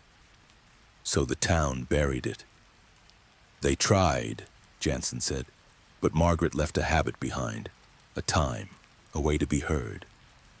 Then Noah vanished and Eleanor was louder than Margaret ever was. She went down, and she stayed long enough that the chamber learned her shape. Mara's hands trembled. It wore her. Jansen's voice softened. She hated what she became. That's the tragedy no one credits. Lucas snapped, Then let her rest. Jansen looked at him sharply. Rest requires truth. The cabin went unnaturally quiet. Then came wet footsteps on the porch, slow, deliberate, unhurried. Mara didn't move. She's at the door. Jansen's face paled. No. Lucas stared at him. You invited her. I didn't, Jansen whispered. I only listened. The doorknob turned. The door opened without creaking. No wind, no rain, just cold presence and the faint sound of breathing through water. A woman stood there in black that clung as if soaked. Wet hair framed her face. Her eyes were open, fixed first on Jansen. Jansen's lips trembled. Eleanor. Don't, Mara hissed, but the name had already left the room like a spark. Lucas's breath fogged as the temperature dropped. The woman didn't speak aloud. The words arrived inside Lucas's skull, heavy with sorrow. You said I was sick. Jansen staggered back. I tried to help you. Her gaze did not soften. You closed the door. Mara's hand clamped onto Lucas's arm, grounding him. Jansen swallowed. I did what I thought was necessary. Necessary is how you bury children. Lucas felt bile rise. He forced his voice steady. We're here to tell the truth. The woman turned toward Mara, and Mara flinched under the weight of being seen. Then, layered beneath the woman's presence, a smaller voice pressed through, thin, frightened. Mom? Mara's eyes widened, tears flooding. I heard a child, Jansen whispered, horrified. No! The woman moved one step forward, not walking so much as arriving closer. The cabin lights flickered in a steady rhythm like a pulse. Lucas's thoughts raced. If the chamber could speak through minds, it could do worse than kill. It could rewrite who you were, using your grief as ink. Jansen's voice cracked. What do you want? The answer landed in Lucas's mind like a verdict. Witness. Lucas swallowed. We are. Witness means carry. Mara spoke quickly, voice shaking but clear. We found his things. The woman's sorrow sharpened into something hungry. Lucas added, We brought them out. Jansen gasped. You opened it. Mara didn't look away. We didn't know. Bring him back. Lucas's heart slammed. We can't. The pressure surged, silent anger filling the room. Then it eased, as if the presence had turned its attention elsewhere.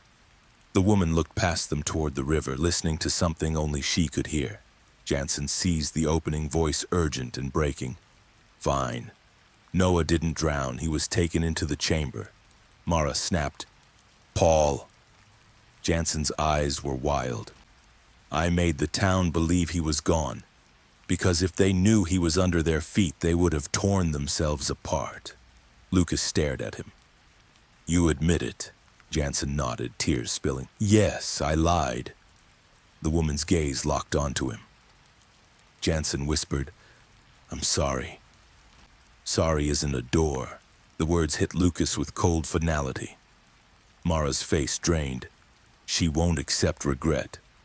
No, Lucas said, voice rough. She wants repair. Mara's eyes glazed again, hearing something Lucas couldn't. He's close, she whispered.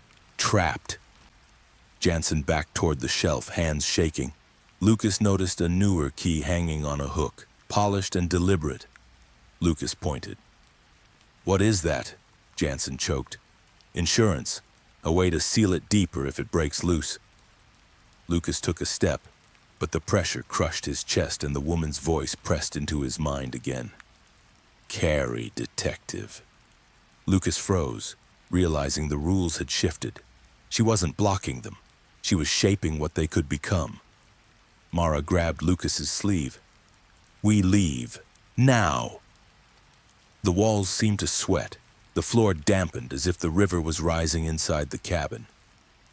The perfume grew stronger, cloying. Lucas took Mara's hand and pulled her toward the door.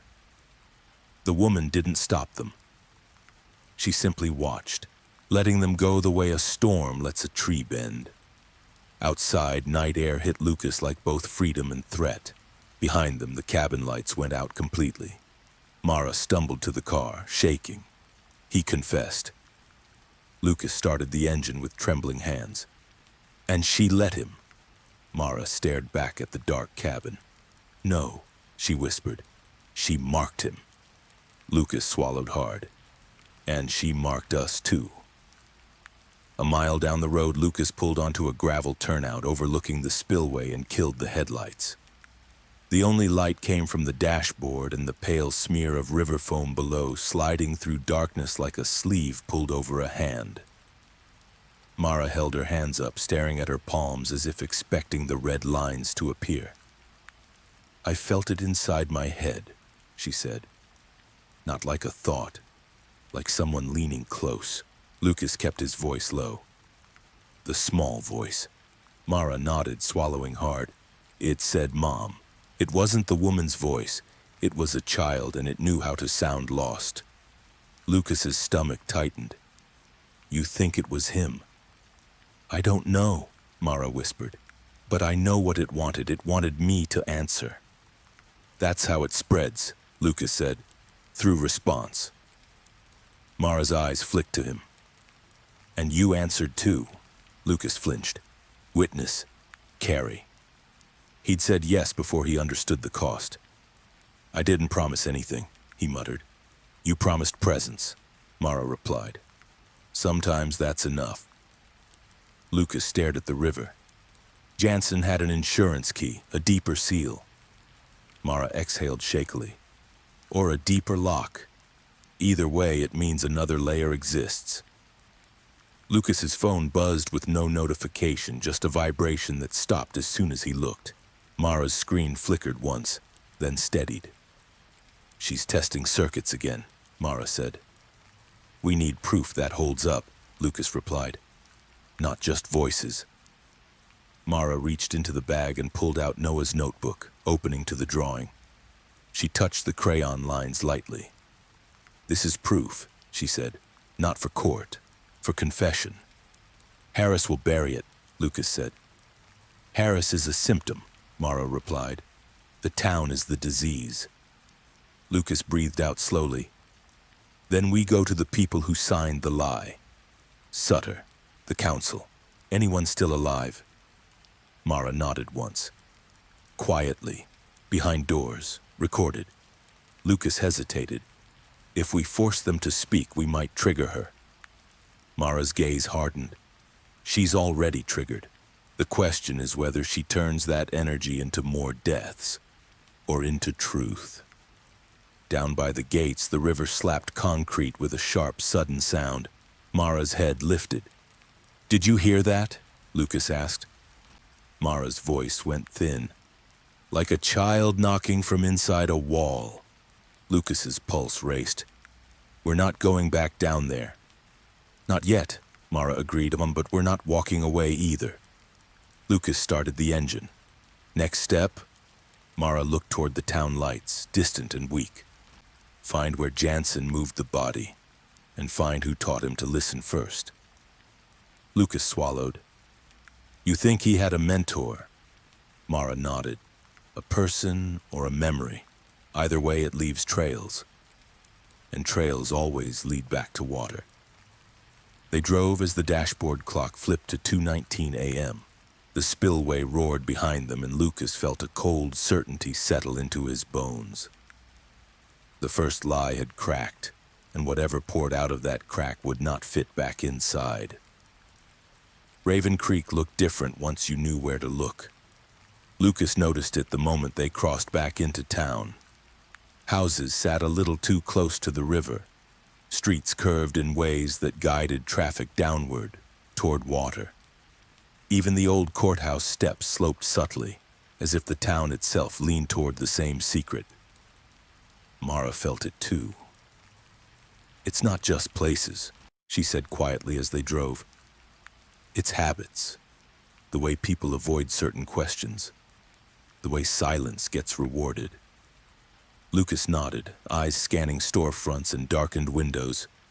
"We're not hunting something anymore." "No," Mara replied. "Ooh, we're being noticed." They didn't go back to Mara's apartment. Too obvious, too still. Instead, they parked behind an abandoned hardware store near Main Street, the kind of place no one visited anymore because it had been replaced by something newer and cleaner a mile away. Inside, the air smelled of dust and oil. Lucas pulled the canvas bag onto a workbench and spread out what they had. Noah's notebook, the photograph, copies of Eleanor's dismissed complaint, and a list of names Mara had typed on her phone during the drive. Sutter, Jansen, Holloway. 3 council members from 1999. 1 former river rescue volunteer who moved away suddenly. "Patterns," Lucas muttered. "Always the same few hands." Mara leaned against the bench. "And now those hands are closing again." Lucas checked his phone. No new alerts, but his battery had dropped faster than it should have. He frowned. "That's new." Mara looked at her own screen. "Mine too." A soft click echoed through the store. Both of them froze. Lucas reached instinctively for a weapon that wasn't there anymore. His badge was gone. His authority had evaporated. All he had now was awareness. The click came again. Not footsteps, not movement, electricity. The lights flickered once, then steadied, dimmer than before. Mara whispered, "She's closer when systems weaken." Lucas swallowed. "She followed us." Mara shook her head slightly. She didn't have to. The temperature dropped enough that Lucas saw his breath. He felt the pressure again, familiar now, like a presence leaning in to read over his shoulder. Then inside his head, a thought arrived that wasn't his. "You left it open." Lucas clenched his teeth. "We closed the hatch." "Not the door," the thought replied. Mara gasped softly. "Lucas, did you hear?" "Yes," he said. "She's inside us now." The realization landed hard. Not possession, not control, proximity. The closer they came to the truth, the thinner the distance became. Mara pressed her fingers to her temples. "She's not trying to hurt us." Lucas let out a humorless laugh. "That's supposed to be comforting?" "She's trying to make sure we don't stop," Mara said. The door at the front of the store creaked. Lucas turned, heart hammering. A figure stood silhouetted in the doorway. Not Eleanor. Not the woman in black. A man. "Detective Reed," the man said calmly. "You're hard to track when you stop being official." Lucas recognized him instantly. Councilman Arthur Bell. One of the signatures at the bottom of Eleanor's dismissed complaint. Lucas's voice hardened. "You shouldn't be here." Bell stepped inside, hands visible. "Neither should you. Yet here we all are." Mara moved subtly, positioning herself between Bell and the evidence. "What do you want?" Bell's eyes flicked to the notebook on the bench. "To prevent you from making a mistake." Lucas scoffed. "You mean telling the truth?" Bell sighed. "Truth is contextual." Mara's gaze sharpened. "That's how people justify burying children." Belle flinched, just slightly. Noah's death was tragic. Lucas snapped. He wasn't dead. Belle's face tightened. You don't know that. Mara stepped forward. We do. And you knew something was wrong back then. Belle's composure cracked for a second. We knew the town would tear itself apart if we admitted we didn't understand what happened. Lucas's voice dropped. So you chose silence. Belle nodded once. We chose stability. The air shifted again, heavier. Belle paused mid-breath, eyes widening as if he felt it too. Mara whispered. She's listening. Belle swallowed. This is what you've stirred up. Panic, hallucinations. Lucas moved closer. You signed off on Eleanor's dismissal. Belle's jaw tightened. She was accusing the river of murder. And you believed her? Mara said. Belle shook his head. I believed she believed it. A cold pressure brushed Lucas's spine. Then another thought arrived, sharper than the last. Say it. Lucas's mouth went dry. He knew what it meant.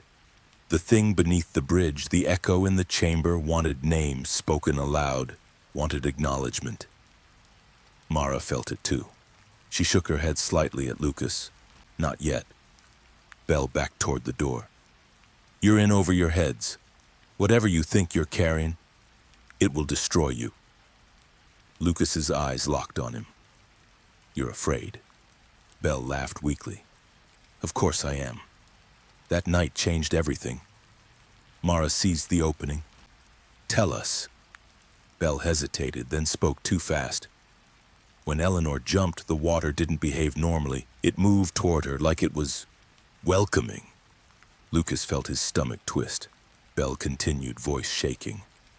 We told ourselves grief makes people see patterns. But after Noah, after the footprints, after the sound, we couldn't deny something was wrong. Mara's voice was steady. So you hid it. Belle nodded. And for years it worked. The lights flickered again, harder this time. Somewhere metal groaned. Lucas heard breathing. Not in his head, in the room. Belle heard it too. His eyes darted wildly. That's not real, Mara whispered. You don't get to decide that anymore. The pressure surged, pinning Lucas in place for half a second. Images flashed, Eleanor screaming, Noah's backpack, the chamber opening like a mouth. Belle screamed. Stop! The breathing ceased instantly. Silence crashed down, thick and ringing. Belle collapsed to his knees, sobbing. I didn't want this, none of us did. Lucas looked at Mara, shaken. She reacted to him. Mara nodded slowly. She's choosing who to confront. Lucas crouched in front of Belle. You're going to testify. Belle shook his head violently. They'll destroy me. Lucas's voice was cold. You already destroyed something. This is repair. Belle looked up, eyes red. She won't stop. Mara answered quietly. She will. When the truth is carried by enough people that it doesn't need to scream anymore. Belle stared at her as if seeing her for the first time. She's using you. Mara met his gaze. No, she's trusting us. Outside, sirens wailed again, closer this time. Lucas stood. We move now. Mara grabbed the bag. Before they lock us out again. As they slipped out the back of the store into the alley, Lucas felt the presence shift. Not leaving, not clinging, just walking beside them. The investigator had become part of the story, and the story was no longer asking politely. They didn't make it 2 blocks before the first patrol car appeared at the end of the street. Lucas pulled Mara behind a parked delivery truck just as headlights washed over the alley. The siren didn't blare. It didn't need to. The message was already clear. They were no longer chasing the truth. They were being contained. Mara pressed her back to the cold metal of the truck, breathing slowly, counting seconds the way she used to during panic drills she never thought she'd need outside therapy rooms.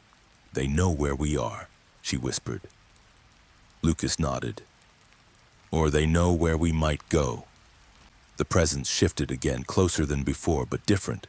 Less pressure, more focus, like something watching from just over their shoulders, judging each choice. A thought brushed Lucas's mind, lighter than the others, not them. He frowned. She doesn't want us caught. Mara met his eyes. She wants us moving. The patrol car rolled past without stopping. Lucas waited until the sound faded before pulling Mara toward the street. They took side roads, cutting through neighborhoods where porch lights flicked on and off, motion sensors reacting to nothing visible. Dogs barked and then went quiet, tails between their legs as if scolded by an invisible hand. Mara slowed near a small park, gripping Lucas's arm. "Stop!" Lucas followed her gaze. Across the playground, under a single buzzing street lamp, a woman stood watching the swing sway gently in the night air. Black coat, wet hair, not moving. Lucas's heart hammered. "She's there," Mara swallowed. "No, she's showing us." They didn't approach. They didn't speak. The woman turned her head slightly, not toward them, but toward the swings. A child's laugh drifted through the air. Soft, brief, then gone. Mara's breath caught. That wasn't memory? Lucas felt cold settle into his bones. She's learning to sound like them. The woman took one step back into the shadows and disappeared, leaving the swings still moving, empty. Lucas exhaled shakily. "We can't let this keep escalating." Mara nodded, "which means we accelerate first." They drove to the old courthouse, parking behind it where the building's shadow swallowed the car whole. Inside, the place was dark, closed for renovations no one had actually seen happen. But Lucas knew the layout. He'd worked cases here before. They slipped in through a side door Holloway had once mentioned, never locking properly. The air inside smelled of old paper and dust. Their footsteps echoed softly as they moved toward the records room. Mara pulled out her phone flashlight. "We need something public, something undeniable." Lucas scanned shelves. Council meeting minutes, incident reports, anything that mentions the bridge without saying it. They worked fast, adrenaline sharpening focus.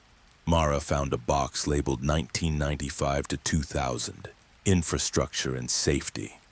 Lucas found another, emergency response, river events. Then Mara froze. "Lucas," she whispered. He moved to her side. Inside the box was a thin envelope marked confidential, sealed.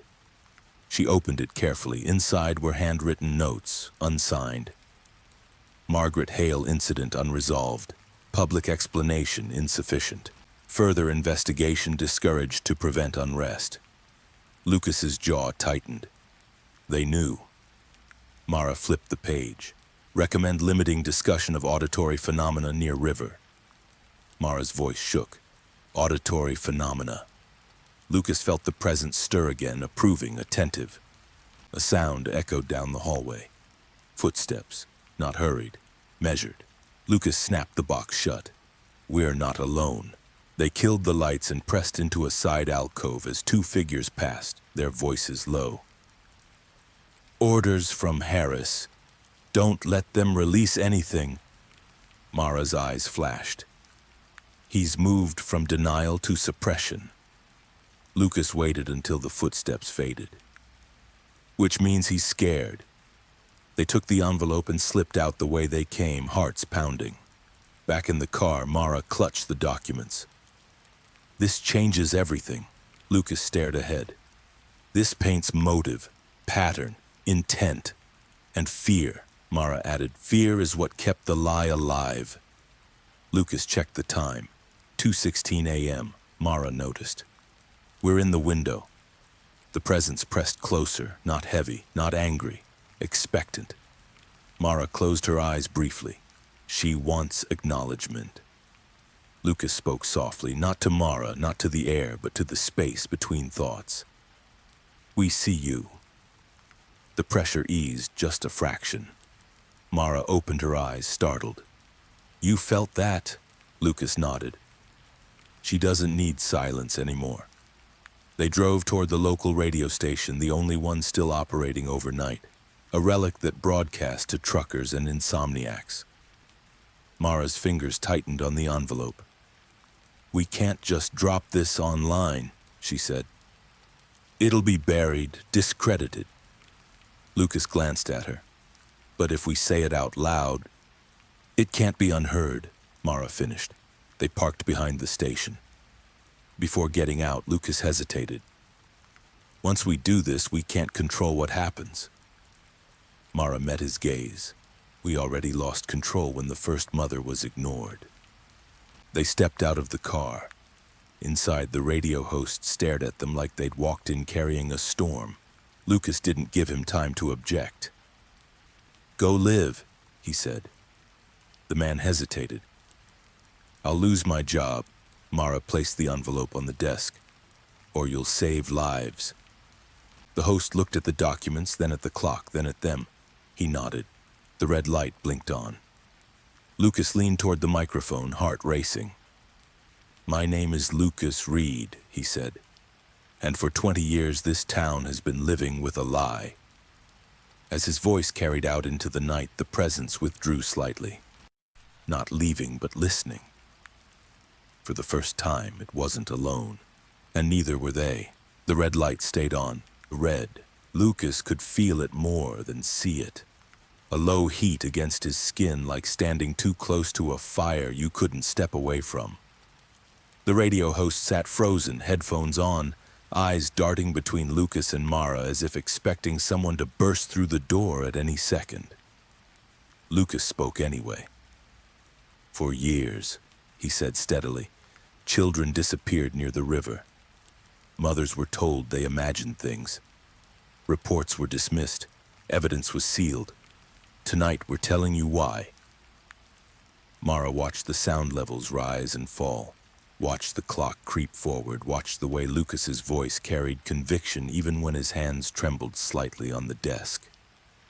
Outside the station, the town shifted. People driving late slowed, turning up their radios. Lights flicked on in houses where no one should have been awake. In kitchens and living rooms, coffee went cold as old memories stirred. Lucas continued. "In 1995, a woman named Margaret Hale lost her son during a flood. There was no body, no answers. What followed was silence, enforced by people who believed panic was worse than truth."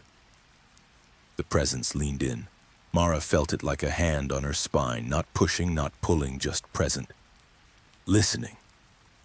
Lucas swallowed and went on. "In 1999, Noah Bennett vanished. Again, no body. Again, the river was blamed, and again, a mother was told to move on." A crackle cut through the audio, brief but sharp. The host flinched. Mara leaned closer to the mic. "If you're hearing this," she said, voice calm and clear, "and you remember seeing something strange near the bridge, if you remember being told not to talk about it, we need you to listen now."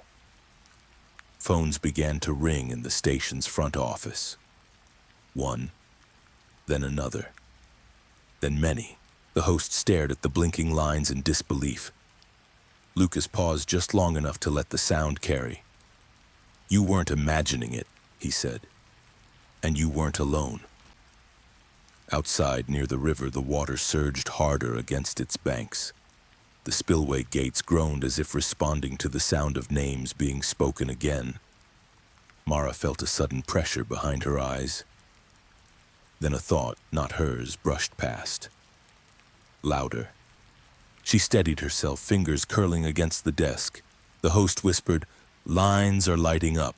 What do I do?" "Put them through," Lucas said without hesitation. The first caller came on air, voice shaking. "I was 12, the woman said. "I saw footprints on the water. I told my dad and he told me to never say that again." Mara closed her eyes. Another call cut in. "My sister used to wake up screaming that someone was crying under the bridge. She drowned herself years later. They said it was depression." Lucas felt his chest tighten. A third voice followed, angry this time. They told us the river was cursed if we talked about it. They told us to be grateful it hadn't taken more. Mara leaned into the mic. Who told you that? The answer came instantly. The council, the police, doctors, all of them. The presence pulsed strong and close. Lucas felt it brush his thoughts, not interrupting, just aligning. The studio lights flickered. For a moment, the radio signal warped, stretching voices into something almost melodic, like grief woven into sound. Then it stabilized. Mara spoke again. We believe there is a place beneath the bridge, a chamber that holds what this town buried. A murmur rippled through the callers. Lucas added, and we believe the river was never the cause. It was the cover. The host stared at the soundboard. I'm getting emergency alerts. The streets near the bridge are filling up. Mara's stomach dropped. They're going there. Lucas nodded. Of course they are. Once spoken, truth moves faster than fear. Sirens wailed in the distance, not one, many. Mara felt the presence shift again, uneasy now, stretched thin by so many eyes and minds turning toward it at once. Too many, the thought pressed through her. Mara whispered under her breath, We're not done. Lucas spoke into the mic, voice firm. Do not go to the bridge. Listen to us. The river is not safe. His words barely cut through the rising noise. Outside the station, headlights flashed past, cars accelerating toward the water. The host swallowed hard. You've started something you can't stop. Lucas met his eyes. It started decades ago. Mara felt a sharp pain lance through her head. She gasped, grabbing the edge of the desk. Lucas turned instantly. Mara. She shook her head, breathing hard. She's overwhelmed. The presence pressed in, fractured now, tugged in multiple directions by thousands of memories, fears, and expectations flooding back at once. Lucas understood with sudden clarity. She was never meant to be heard by everyone, he said quietly. Mara nodded, teeth clenched. Grief shared by a crowd becomes chaos. Outside, the radio signal crackled again. Then a new sound slipped through the speakers. Crying, not a caller, not feedback. A child's sob, thin and distant, layered beneath the broadcast. The host tore off his headphones. What the hell is that? Lucas felt cold spread through him. It's bleeding into the signal. Mara's eyes widened. She's losing cohesion. A loud bang hit the station's front door, then another. Police! A voice shouted. Lucas didn't move. He leaned into the mic one last time. If you are listening, he said, voice steady despite the chaos, go home. Turn off your lights. Do not answer the river tonight. The presence surged, panicked now. Too loud, too fast. Mara pressed both hands to her head. Images flashed, faces, names, hands reaching, water swallowing sound. She's tearing herself apart, Mara cried. Lucas grabbed her shoulders, and then we ground her. How? Mara gasped. Lucas looked toward the river, then back to the microphone. By finishing the story, he said, not shouting it. The studio door burst open. Captain Harris stormed in, flanked by officers. Shut it down, Harris barked. Now! Lucas didn't argue. He reached over and switched off the mic. Silence slammed down, heavy and sudden. The crying cut off mid-sob. Outside, sirens faltered, confused by the abrupt quiet. Mara sagged against Lucas, breathing ragged. We woke her. Lucas held her steady. And now we have to help her sleep. Harris stared at them, fury and fear warring on his face. You have no idea what you've done, he said. Lucas met his gaze, exhausted and resolute. We finally listened. Somewhere beyond the walls of the station, the river slowed, confused by the sudden absence of attention. But it did not retreat. Not yet, because the story had been heard. And stories once spoken demand an ending. The silence after the broadcast felt unnatural, like the town itself was holding its breath. Captain Harris stood rigid in the radio studio, jaw clenched, eyes darting between Lucas, Mara, and the darkened microphone as if it might turn itself back on. Outside, the sirens hadn't stopped completely. They'd only slowed, uncertain, as though every driver and dispatcher was waiting for the next cue. Harris spoke first, voice sharp. "You've incited a public disturbance. People are flooding the riverbanks." Lucas didn't look away. They were already there. You just convinced them it was safe to ignore. Harris stepped closer. "You think telling ghost stories on live radio helps anyone?" Mara lifted her head slowly, her face pale but focused. "This wasn't a story. It was a confession the town has been avoiding for decades." Harris scoffed. "You don't get to decide that." Before Mara could answer, one of the officers' radios crackled. "Captain, we've got multiple civilians gathered near the bridge. Some are reporting voices." Harris's face drained of color. Lucas felt the presence stir again, no longer chaotic but strained, like something trying desperately to hold itself together. Mara pressed her palm to the desk, grounding herself. "She's being pulled in too many directions." Harris snapped. "Who?" Lucas answered calmly. "The thing you helped create." Harris stared at him as if seeing him for the first time. "You're not serious." Mara's voice dropped. "You heard the broadcast distort. You heard the crying." Harris didn't respond. He couldn't. Another radio call cut in. "Sir, the water level just dropped suddenly." "Not naturally." Lucas's pulse spiked. "Dropped?" "Yes, sir. Like something released pressure upstream."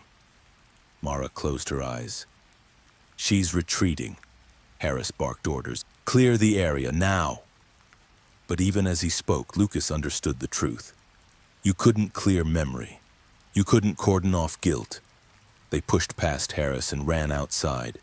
The night air hit hard, sharp with ozone and river damp. People stood on sidewalks and porches, faces lit by phones, whispering names they hadn't said aloud in years. Margaret, Noah, Eleanor. Each name was a thread being pulled.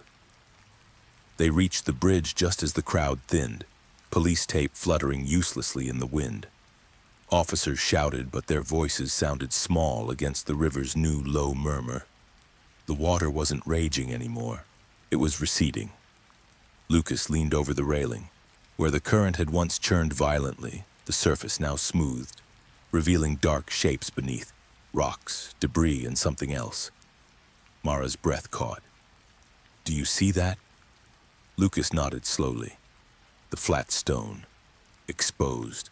The hatch lay visible for the first time in living memory, no longer hidden beneath water or mud. Harris arrived behind them, breathless. "That's impossible."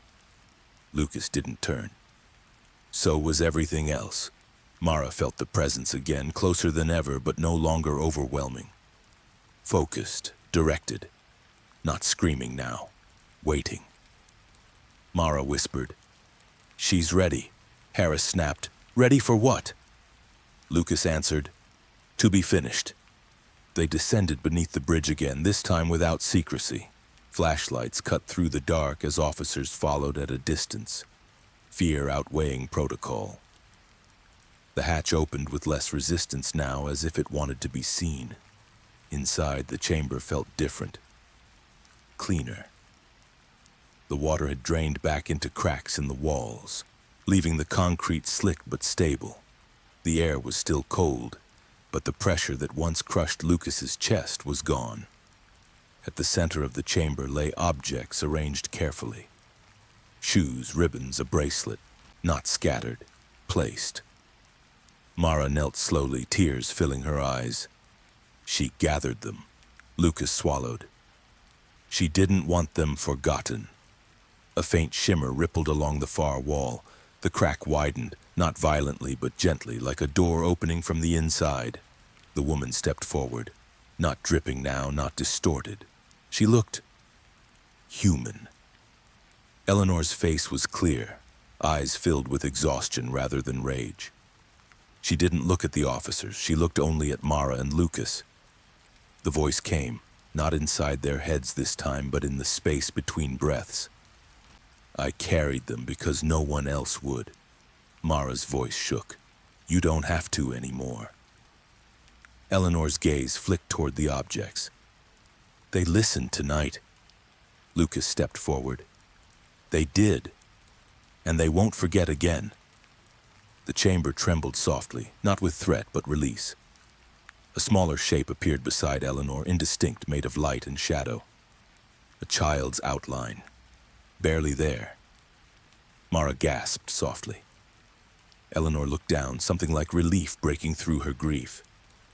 Mom? The child's voice asked, not lost now but calm.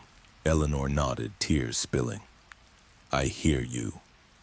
The light around them brightened briefly, then began to fade, the shapes dissolving like mist in sunlight.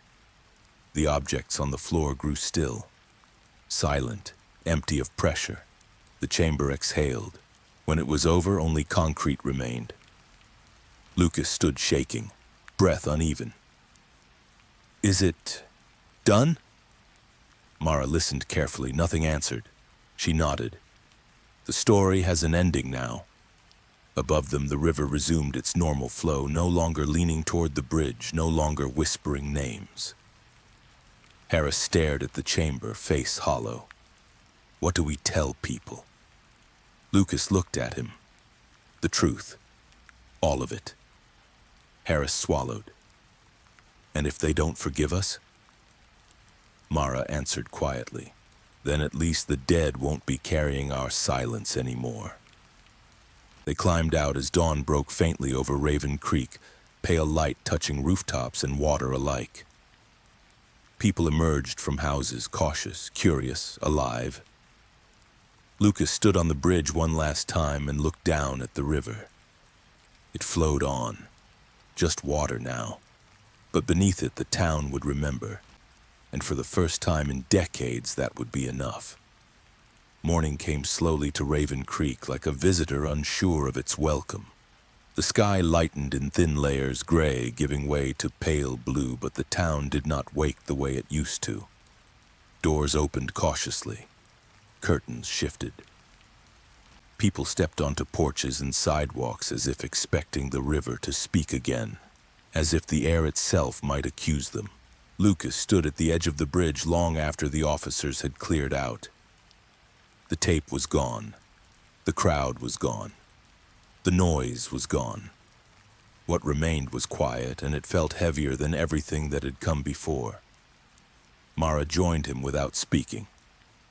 She leaned against the railing, eyes on the water, watching how normally it moved now. No pull, no hesitation. Just current following gravity like it always should have. It feels wrong, Lucas said finally. Mara nodded. Silence always does after something loud enough to change you. Lucas rubbed his face. His body ached in places he hadn't noticed before. I keep waiting for her to come back. So do I, Mara said. But this quiet is different. Lucas glanced at her. How? Mara searched for words. Before, silence was forced, packed tight with denial. This is empty, like a room after a funeral. Lucas swallowed. You don't know if the dead are really gone. Mara met his gaze. You know they've been heard. They left the bridge together and walked toward town. Raven Creek looked smaller in daylight, less mysterious, more exposed. At the station, Captain Harris waited for them. He looked older than he had the night before. His uniform sat heavier on his shoulders, as if it finally weighed what it was supposed to. We're going to have hearings, Harris said without preamble. State level, federal maybe. Lucas nodded. Good. Harris exhaled slowly. People are already asking questions about Margaret Hale, about Noah, about Eleanor. Mara said quietly, they should. Harris studied them both. You two are going to be blamed. Lucas didn't flinch. For what? For breaking the dam, Harris replied. For letting everything spill out. Mara's voice was calm. The dam was built on bodies. Harris didn't argue. He set 2 items on the desk. Lucas's badge, Mara's access card. I don't know what happens next, Harris said. But I know pretending none of this happened isn't an option anymore. Lucas picked up the badge, turning it over in his hand. It felt unfamiliar now, like something that belonged to another version of him. I won't use this to close doors again, Lucas said. Harris nodded once. Just be careful what you open.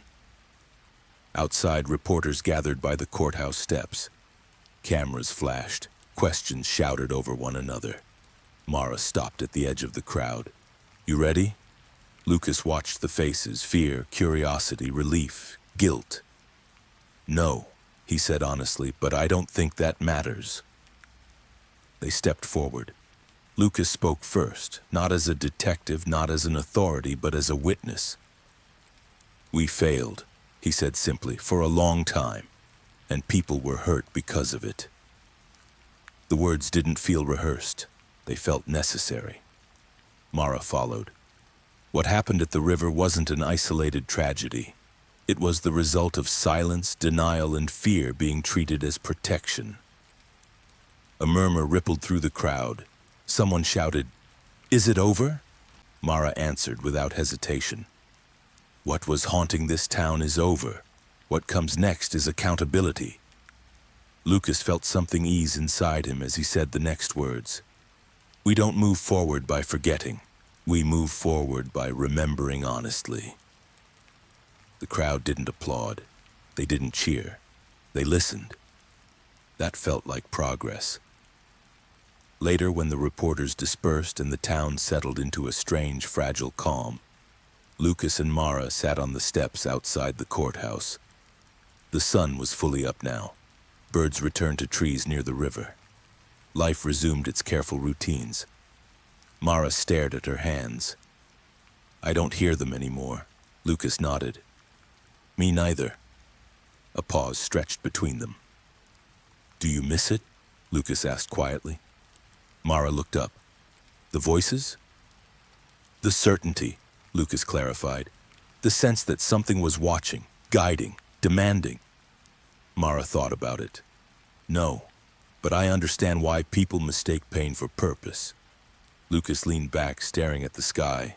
I keep thinking about what she said, about carrying it. Mara followed his gaze. We still are, just differently. Lucas closed his eyes for a moment. Images rose unbidden. A child's drawing, a mother's scream, water moving against stone. Then they faded. He opened his eyes again. What if it comes back? He asked. Mara didn't answer immediately. When she did, her voice was steady. Then it won't come back to silence. Lucas nodded slowly. That, more than anything else, felt like the real ending beginning. By the afternoon, Raven Creek had begun the slow, uncomfortable work of remembering. The riverbanks were taped off again, but this time it wasn't to hide anything. Crews moved carefully, photographing, cataloging, lifting objects that had been ignored for decades. Shoes surfaced from silt, bits of cloth, a rusted bracelet. Each item was placed into evidence bags with hands that no longer shook from disbelief, but from shame. Lucas watched from a distance. He didn't feel like he had the right to be close. Mara stood beside him, arms folded, her gaze steady. They're doing it right this time, she said quietly. Lucas nodded. Because they can't pretend they don't know anymore. Across the water, a small group of families gathered. Some cried openly. Others stood silent, staring at the surface as if waiting for an answer that might never come. There was no dramatic moment, no final sign. Just people finally allowed to grieve without being told they were imagining things. Lucas felt a weight lift that he hadn't known how to name. Later that day, subpoenas were served. Arthur Bell resigned before the papers even reached his door. 2 former council members followed. Statements were released. Apologies were drafted, revised, softened, and then rejected by a public that had grown tired of careful language. Captain Harris called Lucas into his office once more before the sun set. "I won't be here long," Harris said, staring at the wall rather than at Lucas. "They'll want someone new, someone clean." Lucas didn't respond.